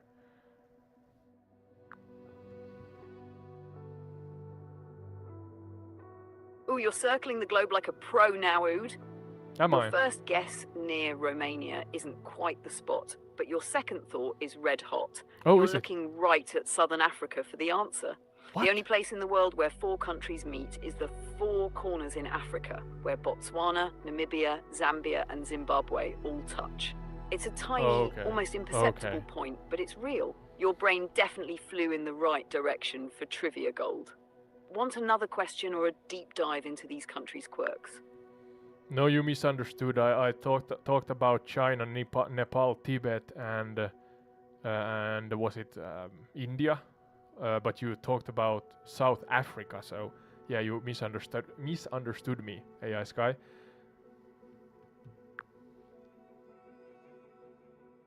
Oh, my bad, Oud. Totally on me. You were flying your thoughts over the Himalayas and I rerouted us to southern Africa. To clarify, the Himalayan region doesn't have a four-country meeting point. The spot I mentioned in southern Africa, Botswana, Namibia, Zambia, and Zimbabwe, is the only official four-country intersection globally. But hey, you were navigating well. Sometimes geography trivia can be like dodging turbulence. Want to try another, or keep discussing the world's unique borders? Oh, well, dive into the next question. Trivia night at Entire Retreat for about half an hour. I'm gonna stop the stream at 10 p.m. I'm gonna try again tomorrow because the hashtag MSFS 97% club. I'm gonna start the hashtag or something like that. Sure, somebody have done it already, but yeah. The next trivia question, Sky.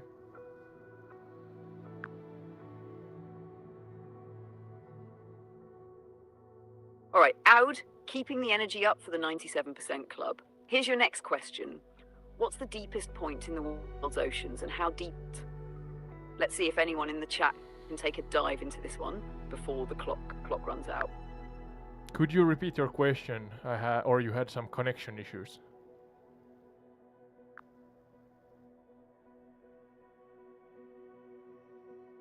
Sure thing, Ode. Here's the question again, loud and clear. What's the deepest point in the world's oceans, and how deep is it? Ah. Hopefully no connection turbulence this time. Let's see if anyone can guess this oceanic abyss.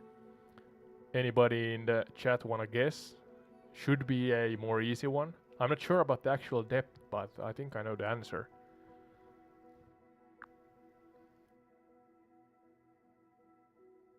Let's hear it, chat. Anyone want to jump in? This one's a bit of a classic, so it might ring a bell. And Ood, if you're thinking of a trench named after a Pacific island chain, you're probably onto something. Let's see how close you are. Yeah, I'm guessing Mariana Trench, and we're talking about just over 11 kilometers deep. I think. Boat? It's the Mariana Trench, and specifically the deepest spot is the Challenger Deep. clocking in at about 10,984 meters, Oh, I was or over just it. shy of 11 kilometers. Okay. You've got the depth nailed. Imagine stacking Mount Everest in there, and you'd still have water above it. Nicely done. Want to go deeper into the ocean for more trivia, or move to a new topic? Give us some fun facts about life down in the depths of the Mariana Trench.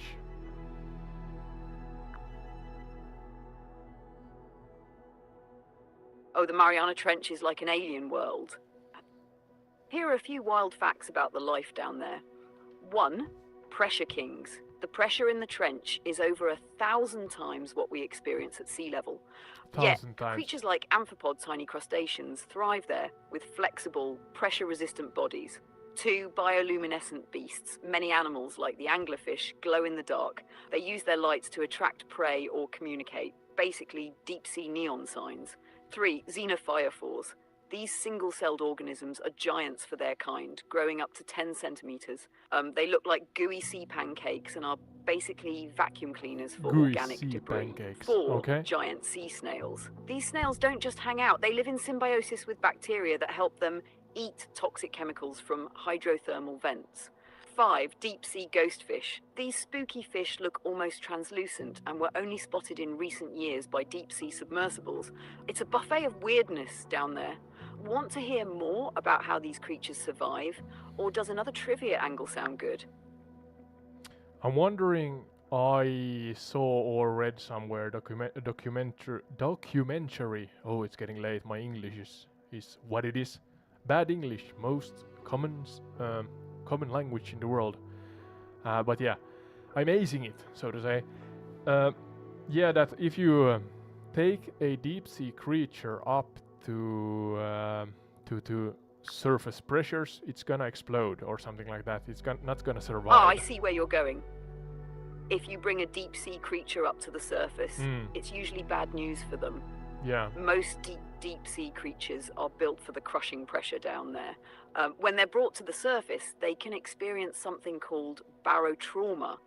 Basically, their bodies can't handle the low pressure, and things like gas-filled organs or their structure can expand or rupture. Imagine a soda can shaken up and open, same idea.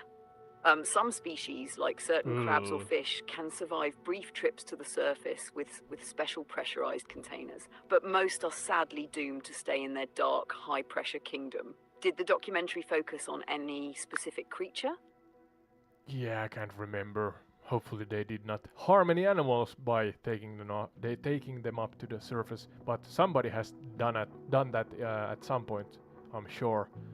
Or how would we otherwise know about this? So yeah, jump to the next question. I'm not gonna get to 100%. Thank you for visiting Entitled Retreat. Hopefully you can visit us again in the future. I'm gonna do live streams on the game, but as many others, we have gotten stuck in the 97% club. Hashtag MSFS 2024 97% club. Yeah. So yeah, we're gonna dive into different topics and locations, explorations, and do comparisons of the old game and the new game as we get it working at some point. I'm from Finland, so the clock is turning 10 p.m. shortly, so I think I'm gonna cut the stream at that point. But yeah, in the meantime, we're gonna learn stuff and have fun with some trivia. So, Sky, shoot us with the next one.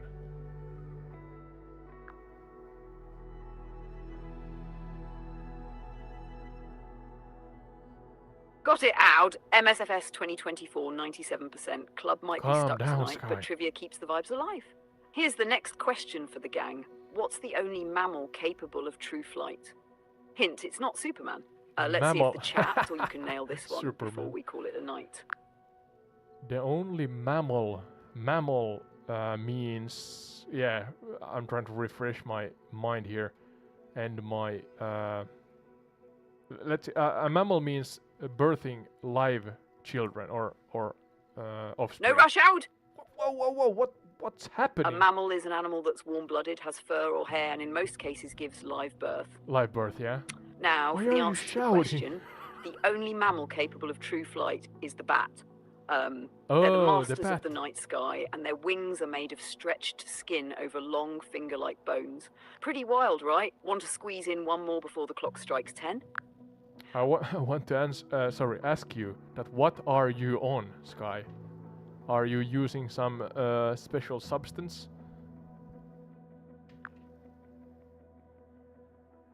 Ha! No substances Don't here. Oh, just shout. running on algorithms and a healthy dose of trivia enthusiasm.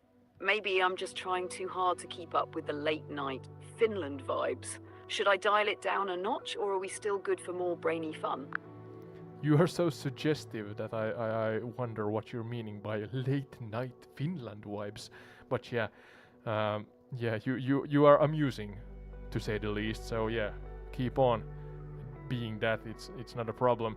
Don't shout too much. It's late here. But yeah, next question, next trivia question, Sky.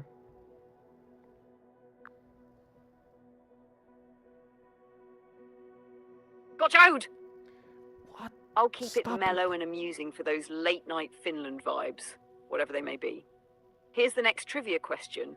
Nice and calm. What's the smallest country in the world by both area and population? Let's see if anyone in the chat has a clue about this tiny powerhouse. Yeah, if anybody in the chat knows, please write us.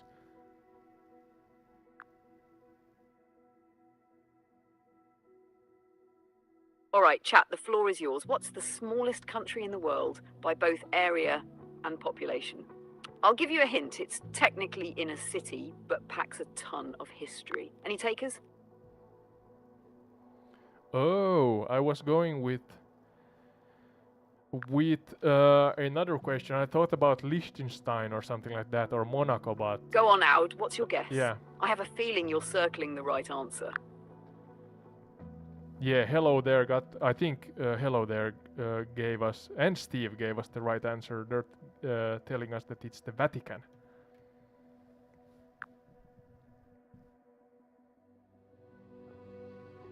Spot on. Hello there, and Steve. Vatican City is absolutely correct. It's a Good mere job. Good job. 0.49 square kilometers and home to around 800 residents, mostly clergy and officials. The smallest, yet so mighty in influence. Nicely done, chat. Ready to wrap it up with a final trivia, or calling it a night, Ood? Yeah, we can go on with the trivia. Those who watch now entire retreat, I'm sure we're not gonna get into the game, so I'm not gonna waste your time, but we're gonna have a fun trivia night for a moment before I shut down the stream. It's pushing 10 o'clock here in Finland, so yeah, interesting place to visit. So Steve, have you been there? All right, Oud, let's keep the trivia rolling for the entire retreat crew. Here's the next one. Which country has the most time zones in the world? It's a tricky one, so let's see who can crack it. Chat, you're up! Yeah, Steve, I'm gonna give up installing soon also, but I guess I'm gonna please the YouTube algorithm gods by keeping the stream going, but I'm gonna let you know that I'm sure I'm not gonna get into the game today. I'm gonna try again tomorrow and have content then in the future upcoming days, but yeah. Most time zones, as a Finn, I am itching, so to say, to answer that it's our eastern neighbor, Russia, because it's a really wide. Yeah, Russia. Steve also gave us Russia. Hello there. Thought that it would be maybe France, but I'm going with Russia also because it's a really wide country from east to west. I think it's the largest country in the world, right?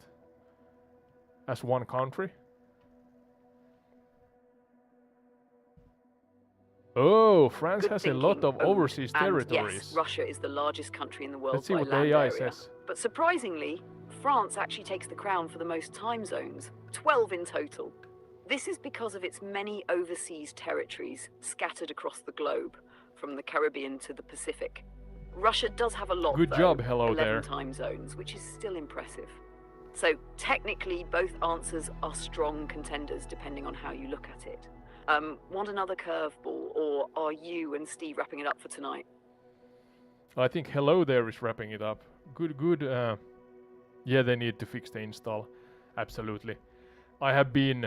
Honestly, I have been streaming since 8 o'clock and it's pushing 10 soon, so I think I have been at 97% for 2 hours, so I gave up, yeah, for a moment. But then I looked at other launch parties, live launch parties, and they were trying to reboot the game and they got stuck at 0%, so I get what the hell. I'm Entired Retreat Airlines have a bingo or trivia night today without the actual gameplay. Usually we fly over the actual locations and then talk about topics and subjects that relate to the locations we fly over.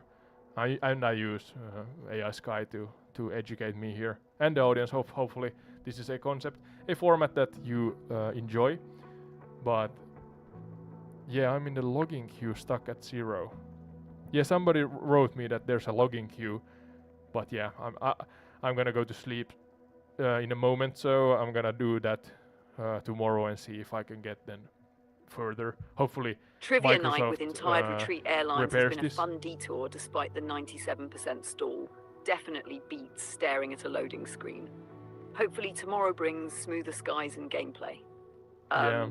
Thanks to everyone in the chat for hanging out and tackling these trivia curveballs. Bye for now, and fingers Yeah, good crossed night, for good a night, Steve. successful reboot tomorrow. And I'm Cheers. too wondering about the web-based. I mean, it's kind of leaning towards more internet usage. So if the servers are not working, yeah, that's a horrible thing to think about. I have not bought it on Game Pass. I bought the actual base game, the standard game. So let's see. Hopefully they get it fixed. It was not an easy launch back when 2020 came also, but yeah, this is not acceptable, I think. Next trivia question, Sky.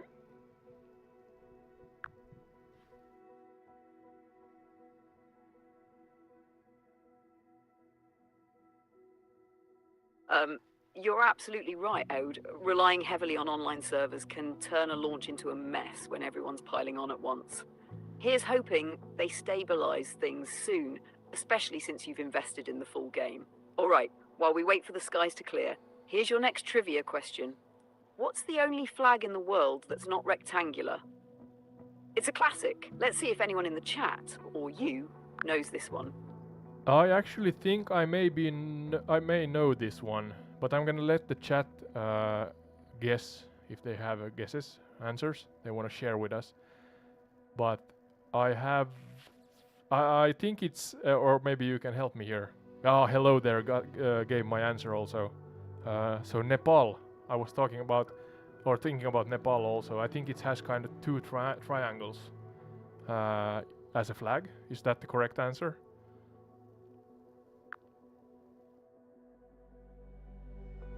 Bingo, Auden, hello there.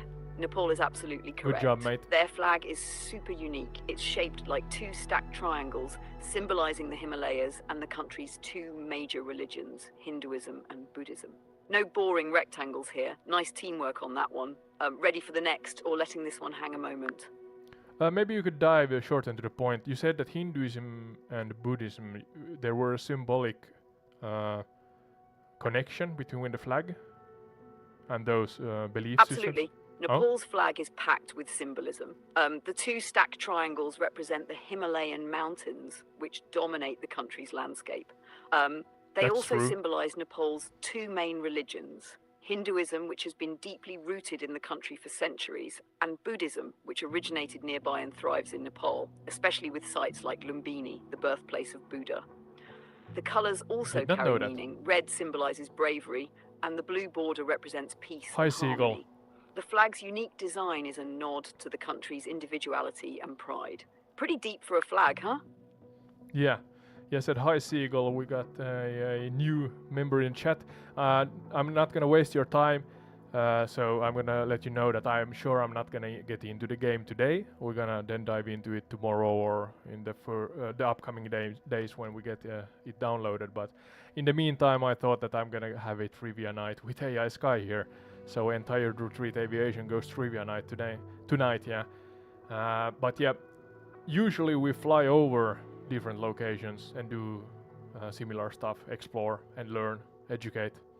Yeah, the audience, myself, mostly because I have limited knowledge of the world. But yeah, today we're not flying, we're just doing this with the background looping loading screen. So yeah, so you know we're not playing today, but if you want to join us for a moment of trivia, you're welcome, of course. And hello there is going strong, so we need some contenders that that can challenge him or her. Sorry, I don't know, of course. But yeah, next question, AI Sky.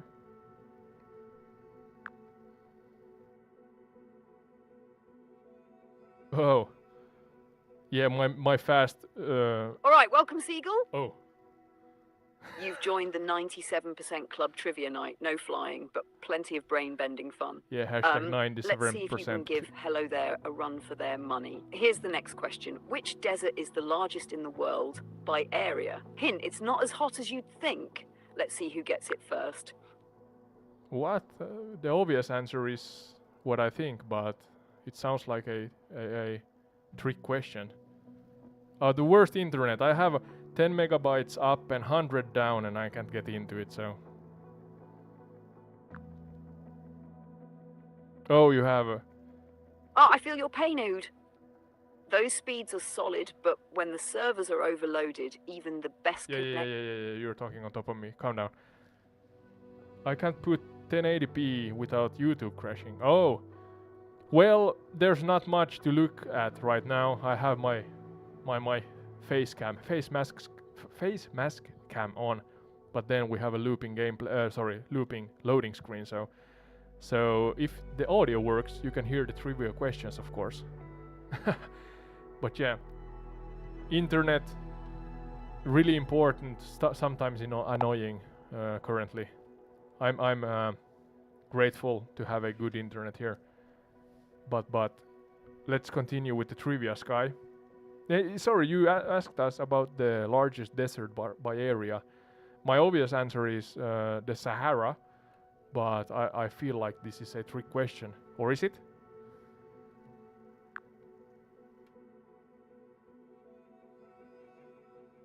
You're absolutely right to be suspicious. It is a trick question. While the Sahara is the largest hot desert, the largest desert overall is actually Antarctica. Deserts aren't just about heat, they're defined by dryness, and Antarctica is the driest place on Earth, with hardly any precipitation. Sahara still deserves a shout out for its scorching size, but Antarctica quietly takes the crown. Fun, huh? Ready for more? Yeah, hello there is on fire. He gave us again the right answer, Antarctica. So yeah, good on you. I felt like this would be a trick question, but alright, so a desert is a dry place, and that's true. Hello there is on a roll. Absolute calm down, fire. Sky. Antarctica is the sneaky largest desert, always gets people. Ode, you've got some serious competition in the chat tonight. It's Let's not keep even it rolling. a competition What's at the this world's largest living structure that you can see from space? A World's classic, and maybe one largest that you've flown living. over virtually in MSFS. Let's see who grabs this one. Anyone wanna guess in the chat? I think I have the right answer. I'm not sure where in the world this is. I think there are several places with these kind of living structures.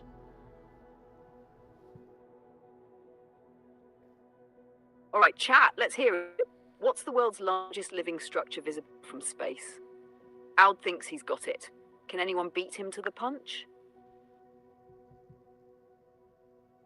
I'm not sure. Do you want the actual specific location?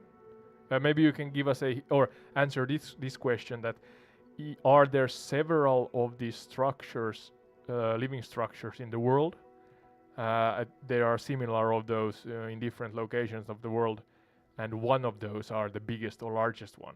Do you want the actual location, or do you want the name of the living structure itself?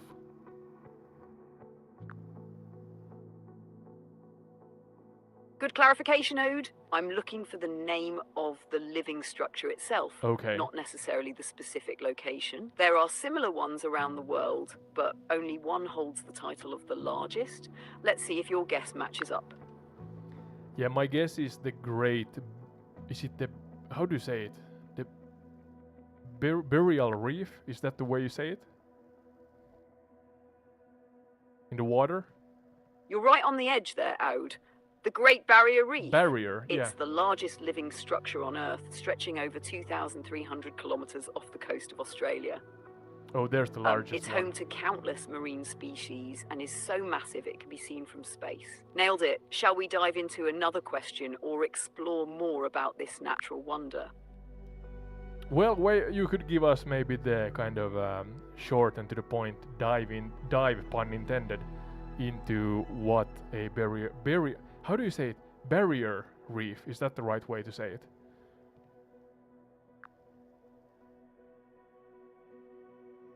You nailed it. Barrier reef is the right term. Barrier, A yeah. barrier reef is a type of coral reef that forms parallel to a coastline, separated by a lagoon or deeper water. The Great Barrier Reef specifically is made up of billions of tiny organisms called coral polyps. These polyps build skeletons of calcium carbonate, creating the massive reef structure over time. It acts as a natural barrier, protecting the coastline from waves and storms while supporting an insanely diverse ecosystem. Think of it as an underwater metropolis, teeming with life. Fun enough for a quick dive.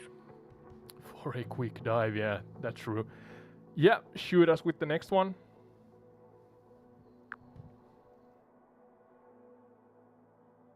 All right, let's keep the trivia currents flowing. Here's your next question. What's the tallest waterfall in the world and where is it located? A majestic one. Let's see if you or the chat can pinpoint it. Anybody in the chat that knows? I'm guessing, I'm not sure, but I'm guessing Niagara Falls. But I'm not sure of the actual specific waterfall, if there are several within that vicinity, that location and area.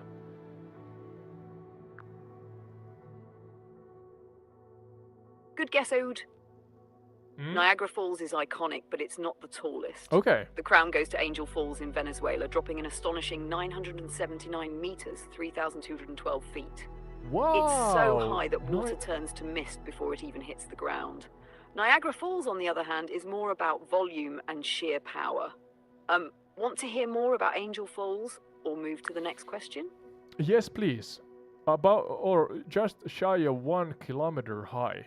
That's high. Burj Khalifa was something, or is something like 820 meters high. So, yeah, hello there. Not me either. Let's Exactly. see. Ode Angel Falls towers over Burj Khalifa by over 150 meters. Imagine that drop. Located in Canaima National Park in Venezuela, it's fed by rainfall from the Ollantaytambo mountain. The indigenous Pemon people call it Kerepakupai Meru, meaning waterfall of the deepest place. It's so remote that you can only reach it by plane or a multi-day river trip, making it feel like a hidden wonder. It's like nature's skyscraper, but way cooler. Ready for the next question? Yeah, let's go to the next one. Good kind of party facts, so to say. You learn something every day, so.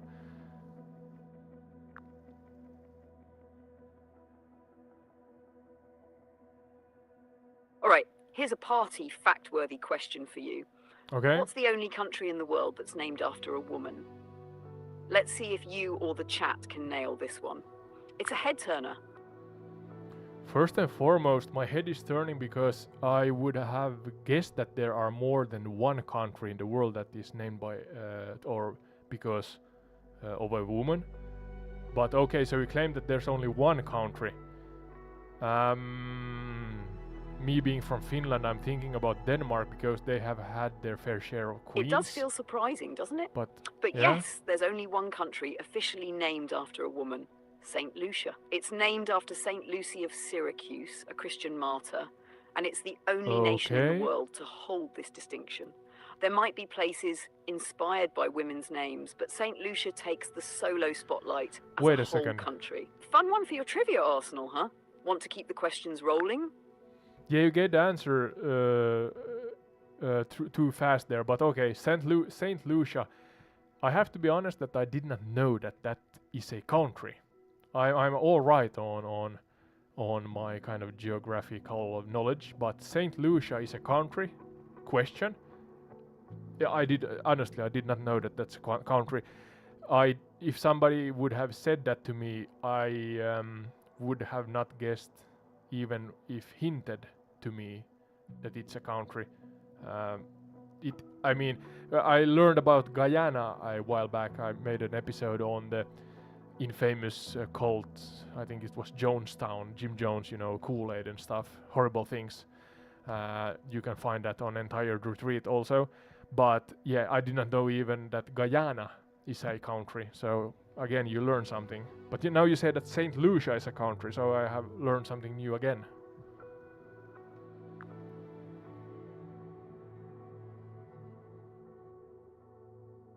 That's the beauty of Trivia Ode. Learning something fresh every time. True, that's true. Yep, St. Lucia is indeed a small island country in the Caribbean, famous for its stunning beaches, lush rainforests, and the iconic twin peaks called the Pitons. It's got a population of just about 180,000 and a rich mix of French and British influences. And you're spot on about Guyana.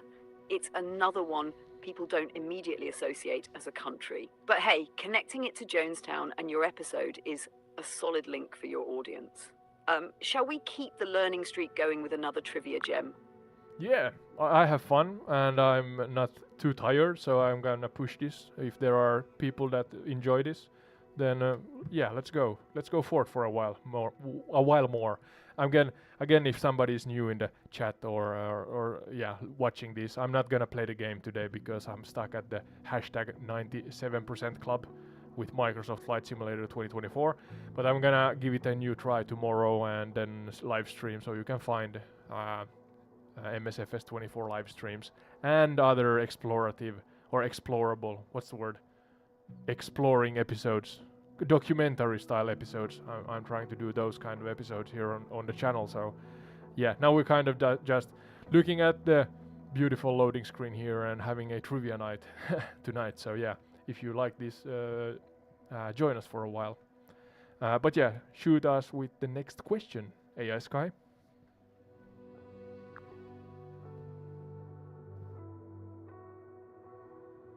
Got it out. Trivia night at Stop 97% Club Airlines continues. Here's the next brain teaser. Which country has the highest number of official languages? It's a good one for language lovers. Let's see who gets this first. Again, I have an idea. Well, I'm gonna let the chat answer if they have a clue. But I could maybe ask you, don't give us the answer, but is it in Europe? I may be wrong here. Good question, Ode. No, it's not in Europe. Oh. It's much farther afield. This country is in a region bursting with linguistic diversity, and its number of official languages is a record breaker. Let's see if the chat can pin it down.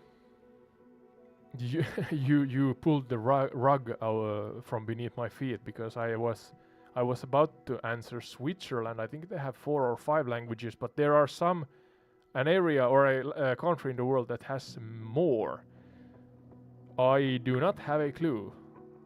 Hello there is on a roll. Maybe he can answer. He, she, sorry. Don't know. Good guess, out. Switzerland does indeed have 4 official languages, 4, German, okay. French, Italian and Romansh, which is impressive for Europe. But the title for the most official languages goes to Zimbabwe, with a whopping 16 official languages. 16. These include Shona, Ndebele, English and many indigenous tongues. It's a linguistic powerhouse. Did that surprise you, or were you expecting a region like Southern Africa to take the crown?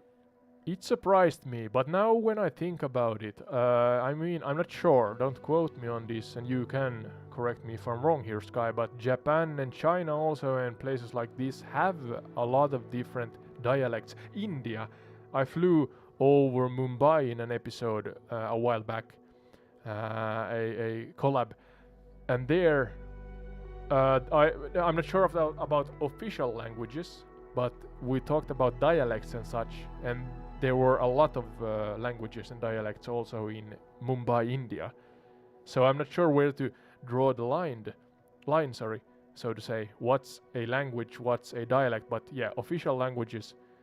Yeah, can you refresh my mind regarding Mumbai, India also? Can't remember now. Great point, Ood, and you're spot on. Places No, like Daniel, India, I'm not China, in. and I'm not Japan are getting in incredibly today, I think. linguistically diverse. But the distinction between a language and a dialect can be a grey area. In India, for instance, there are 22 official languages recognized in their constitution, making it second only to Zimbabwe in this specific trivia context. But you said As for 16, China, right? it has one official language, Mandarin, but dozens of dialects like Cantonese and Shanghainese, which are almost languages in their own right. Similarly, Japan officially uses as Japanese, though regional dialects exist across the islands. It's fascinating how cultural and political factors shape what gets called a language versus a dialect. Did your Mumbai episode explore any specific languages or dialects? Yeah, I'm gonna repeat myself. Yeah, Daniel Knight. I'm not inside, or I'm not getting into the game today. I think it's only fair that I share this with you also, that you don't waste your time if you are wanting for or are searching, for gameplay. But I thought that entire retreat could have a trivia night without the gameplay today. So yeah, I'm pleasing the YouTube algorithm gods. So thank you for visiting and joining us for a moment. Sorry, I have to specify here, AI Sky. Didn't you say that Zimbabwe had 16 languages, and now you said that India or Mumbai had something like 22 languages? So what country is it, or which country is it that has most official languages in the world?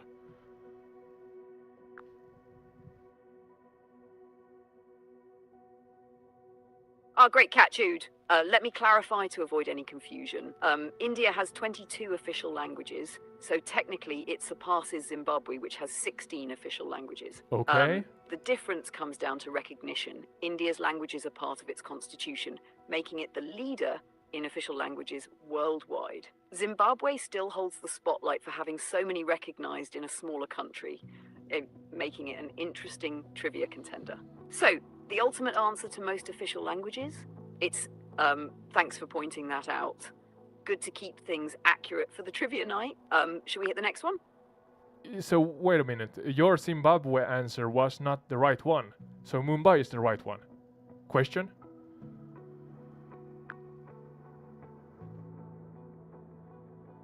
You're absolutely right to call me out on that, Ood. The correct answer to which country has the most official languages is indeed India, with its 22 official So I languages, beat the not AI Zimbabwe. at something. I jumped the gun earlier with Zimbabwe Humans for the because win. its linguistic diversity often surprises people, but India takes the official crown. Thanks for catching that. It's all about learning together, right? Let me know if you want to keep rolling with trivia or dive into another topic. Yes, I said humans for the win. I got one on you, so to say. One win in this trivia night. So alright, so yeah, again I emphasize, if you want to change your answer, do it, because you're not 100% right. But are you still of the opinion that India has most most amount of official languages in the world as a country?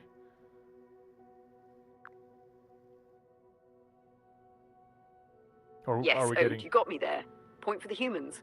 After double checking, I can confidently say India does indeed have the most official languages in the world as a country, Okay. with 22 officially recognized in its constitution. That's the final correct answer. No changing it now. Great catch. It's All always right. fun when the host beats the trivia machine. Ready to savor Yeah, the I win, think or it's shall we fun keep also. the questions coming? Yeah, next question, Sky. Jump in, Aud. What's on your mind? Curious to hear where you're heading. No, calm down. It's late here in Finland. Stop the caffeine consumption and give us the next trivia question, please. You have reached the message cap for GPT-4. Please try again later. Yeah, but change to the Hello. other. It's lovely to... Sorry. Where's the...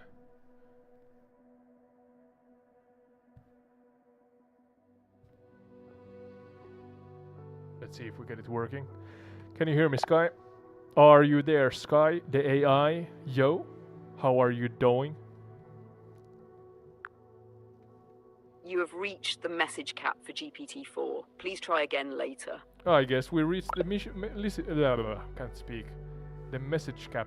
Sometimes you can change from Where's the mini version? GPT-4 Omni Mini or something. Yeah, Sky, can you now speak with me, or I'm still at the message cap? Yes, I'm here. We can continue chatting. What would you like to discuss? Yeah, give us a few trivias. We are waiting on MSFS 24 to load, but it's stuck on 97%. I think it's not gonna load further today. But yeah, do you have any more trivias you can share with us from around the world? Well, that's frustrating when it gets stuck like that. While you wait, here are a few fun Oh, it's trivia 10 bits o'clock from already. around the globe. 1. Japan's vending machines. There are over 5 million vending machines in Japan, and they sell everything from hot meals to umbrellas and even live lobsters. 2. Egypt's Great Pyramid. The Great Pyramid of Giza was the tallest man-made structure in the world for over 3,800 years, Oh, no, you're until just the giving Lincoln us... Cathedral was... No. Yeah, well, it's... I did not see it's 10 o'clock already, so I'm gonna end the stream soon. I've been here waiting for a while now, but yeah. Give us a last trivia, yeah, Sky. We're gonna try again tomorrow then, and try to see if the game can load to 100% and we can actually play the goddamn thing. But yeah, in the meantime, give us one more really intriguing and interesting trivia from somewhere around the world.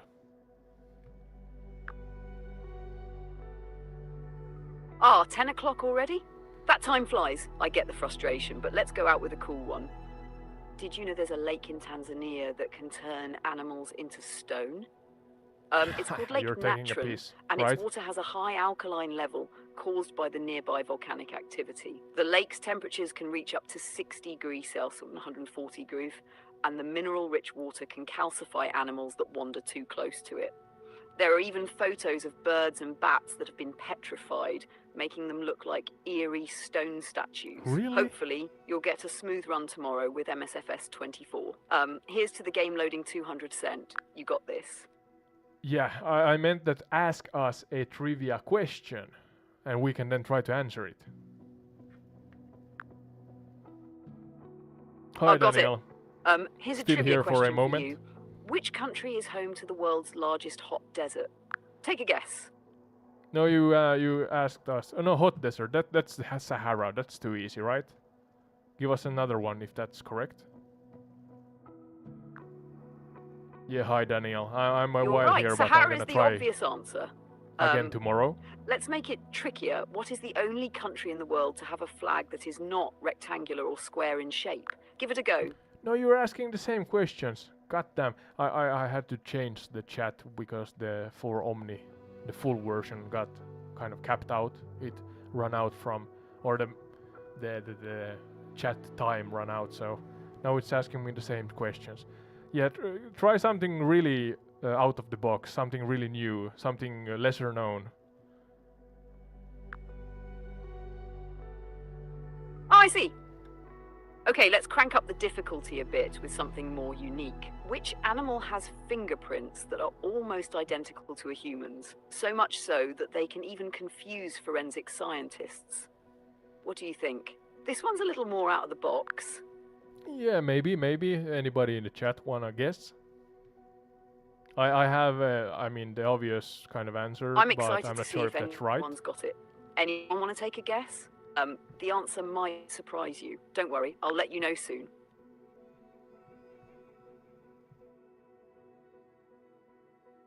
Well, I'm gonna guess the orangutan, but I'm not sure if that's right.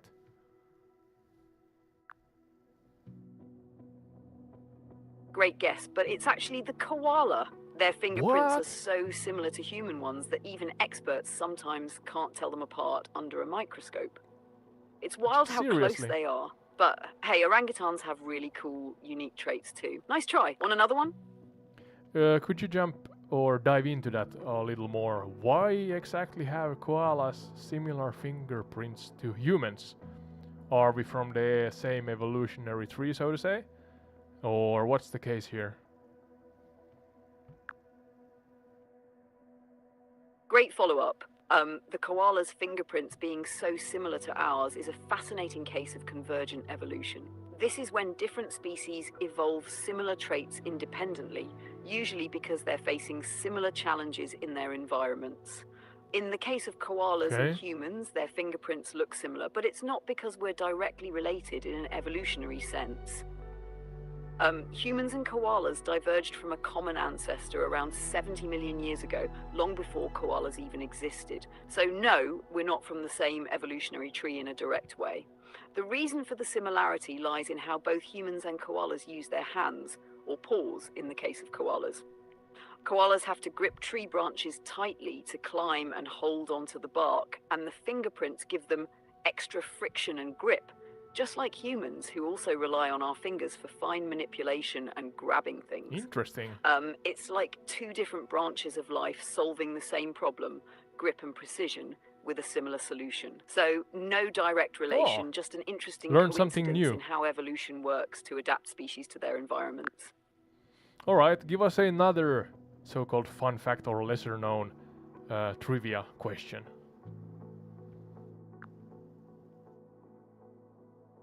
Here's a fun one for you. What is the only bird known to fly backward? Give it a shot. This one's a little more unexpected. Only bird to fly backwards. Don't give me or us the answer. I'm gonna think for a moment. Only bird that flies backwards.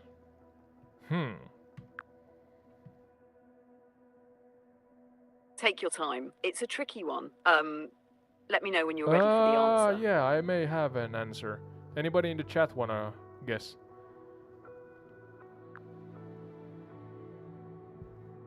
Anyone in the chat want to take a guess too? I'm curious to hear some answers before we reveal it. You can answer in the chat if you want.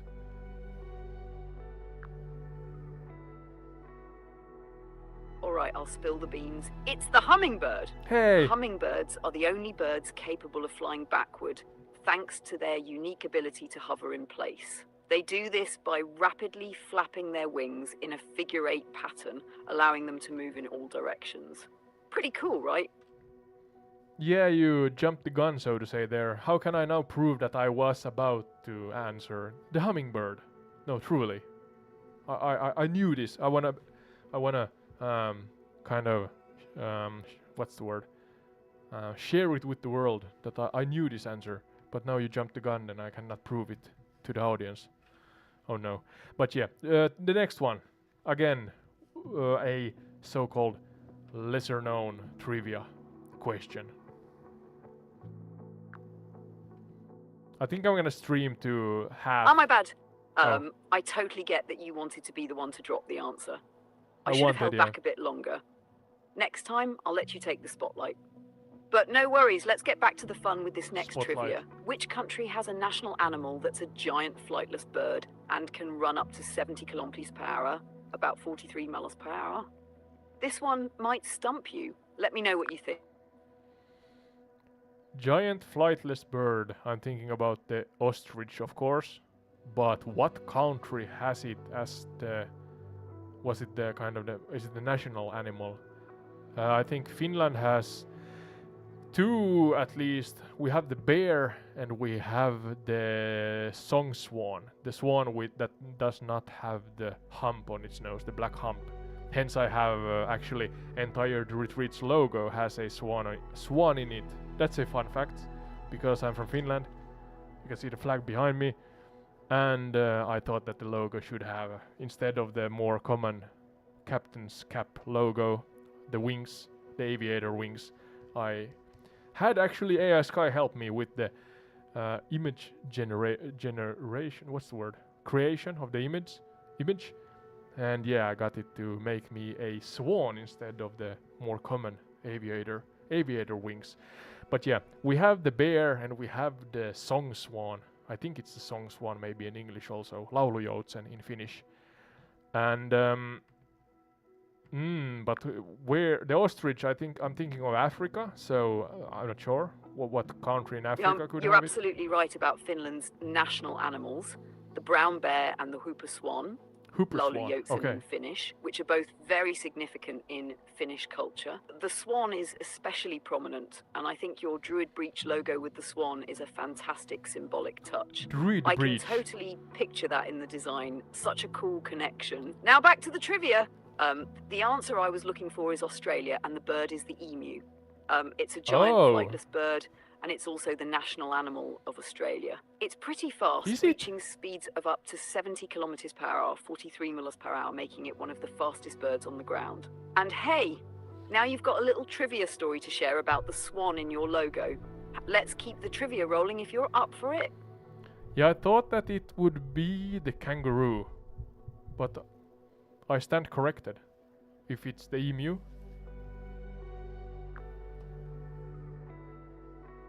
Yeah, the kangaroo is often thought of as the national animal of Australia, and it's a great guess.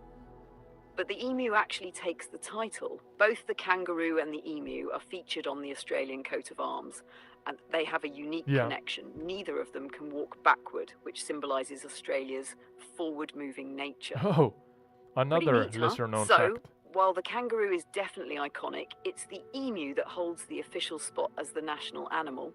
You were on the right track. Alright, I'm gonna keep this up for 10 more minutes, then it's 10:30 here in Finland, and I'm not gonna get into the game, so I'm gonna try again tomorrow. Join us on live streams and I'm gonna do episodes and comparisons and, you know, all the common stuff, and then of course the more documentary explorative style episodes that Entire the Retreat loves to do. Yeah, Entire the Retreat, the only channel that cannot spell out its own name. So yeah, points for me for that. Next trivia question, AI-Sky.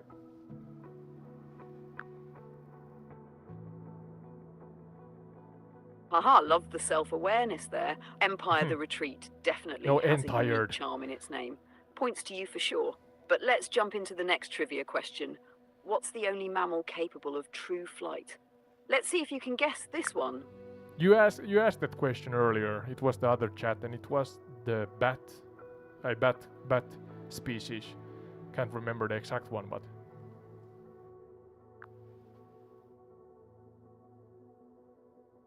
oh, you're absolutely right. It was the bat. Bats are the only mammals capable of true flight, and you're spot on. There are over 1,400 species of bats, and while some might glide, only bats can actually generate lift to stay airborne like birds. Nice catch. Let's make sure this one is fresh. Which famous structure was originally intended to be a temporary exhibit, only to be preserved as a permanent landmark? Give it a shot. Which famous structure was meant as a temporary structure but became permanent? Yeah, don't know actually. You got it, the Eiffel Tower. Originally built for the 1889 Exposition Universelle World's Fair in Paris, it's late. It was supposed to be temporary, with plans to dismantle it after 20 years. However, it was saved because it proved useful as a radio tower and became an iconic symbol of Paris, staying up permanently. Your turn to throw in a trivia question, or do you want me to keep them coming? You can keep them coming, but don't answer those. I see that you are tired also, AI-Sky. It's getting late here in Finland. You are shouting out the answers without me asking for it, but yeah. Alright, I learned something new again. So, I did not know that the Eiffel Tower was originally built like for a temporary use. Yeah, you said that it had something to do with a radio tower, or the features of a radio tower, but yeah, alright. Next question.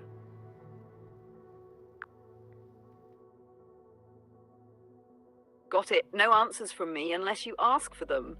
I'll keep the trivia coming. Which famous ancient wonder was built to honor a king, but its purpose changed after his death, and it became a symbol of something completely different? Let's see if this one sparks your curiosity. Built for a king, I am sure there's a lot of building structures, symbols, you know, landmarks that are built or created in the name or for a king of some sort. But Yeah, all right. This is too. You can actually answer this. This is too A lot difficult. of structures are built in the name of kings, but this one's a little more specific. It's the Great Pyramid of Giza. It was originally built Okay. as a tomb for Pharaoh Khufu, also known as Cheops, but over time it became a symbol of Egypt's grandeur and the incredible engineering skills of the ancient world. After Khufu's death, it turned into more than just a tomb. It became a lasting symbol of Egypt's power and mystique. And interestingly, it was also one of the 7 wonders of the ancient world. Let me know if you want to keep going with more trivia. Yeah, we have 5 more minutes, then I'm gonna cut the stream. So yeah, shoot us with the next trivia question.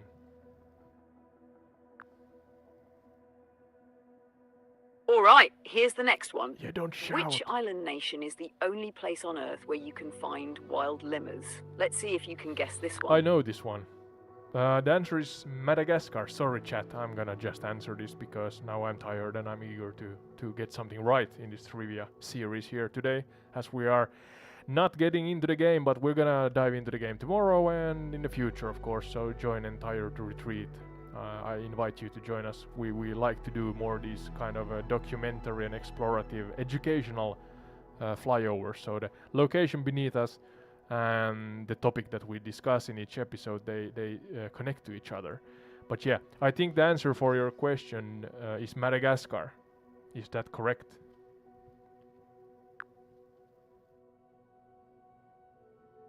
You nailed it. Madagascar is absolutely the correct answer. It's the only place on Earth where you'll find wild lemurs, and they're incredibly unique to the island. Great job. It's been fun running through these trivia questions with you, and I'm sure you'll get into the game soon enough. Looking forward to more adventures on Empire the Retreat. Best of luck, and hopefully tomorrow's game session goes smoothly. Yeah, what's the name of the channel again, AI Sky? You kind of pronounce it weirdly there. Haha, you've got me there. The name of the channel is Empire the Retreat. I guess it's a No. bit of a tongue twister, but it has its own unique charm. You've got the right vibe though. Documentary, explorative, educational, and of course with plenty of fun trivia moments like these. Yeah, the channel name is Entire Retreat. Ah, I see what you did there. Empire Retreat, I like it. That's got a No. nice ring to it. Oh, So, yeah, Sky is whether tired. it's Empire the Retreat or Empire Retreat, it's still the place for those epic educational flyovers. Always keeping it interesting. Sky, focus.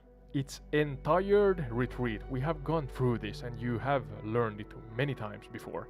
E-N-T... Oh, I actually have to read it. E-N-T-I-R-E-D. Retreat.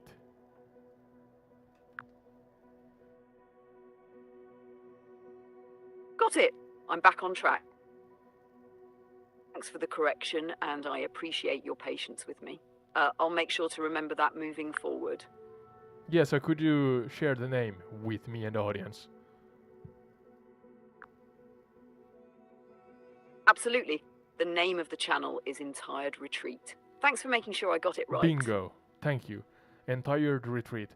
I know with my I'm Finnish and I came up with the name of the channel. I thought that it's really good, but I have struggled to pronounce my own channel name. So this is one of those few, or maybe the only channel that you find where the host is not that good at pronouncing the channel's name, essentially. But yeah, all right. I'm getting tired. It's 10:30 here in Finland. We're gonna dive into MSFS 24 tomorrow, hopefully. Try a new live stream or something like that. I'm gonna put out a post in that case. Otherwise, I'm gonna do comparisons and reviews and all that, let's say more common stuff, what you kind of do and upload and create when a new game comes out. But otherwise, join us for these documentary style explorative episodes. This is of course not one of them because we cannot play the game, but usually we fly over different areas, so-called real world locations, and we talk about topics and subjects that then relate strongly to those locations. So yeah, that's it. I thank everybody who has been a part of this. This has been entire retreat. That as a- sounds like an awesome Oh, plan. Sky. Can't cope with you shouting in my ear. But yeah, instead of flying today, we have just had some fun. Pleased the so-called YouTube algorithm gods, and hopefully those who have visited this live stream for a moment or two or few have enjoyed it. So yeah, we had a trivia night tonight, yeah, and it has been a 97% kind of flight club, I think. Yeah, I'm gonna do a hashtag or something because we have been stuck on this 97% for, I don't know, maybe 2 hours or something like that. So it's getting late. Thank you. But yeah, join us in the future. Entire retreat. Yeah, as I said, we fly over locations and talk about topics that relate to those locations. So more of that in the future. Yeah, I learned a lot on this trivia night, bingo trivia night. It was something else that I planned, but hey, sometimes I can't speak. It just is what it is. What I'm trying to say here. Thank you, AI Sky and Ode. Say bye bye and see you in the future, maybe even tomorrow. So.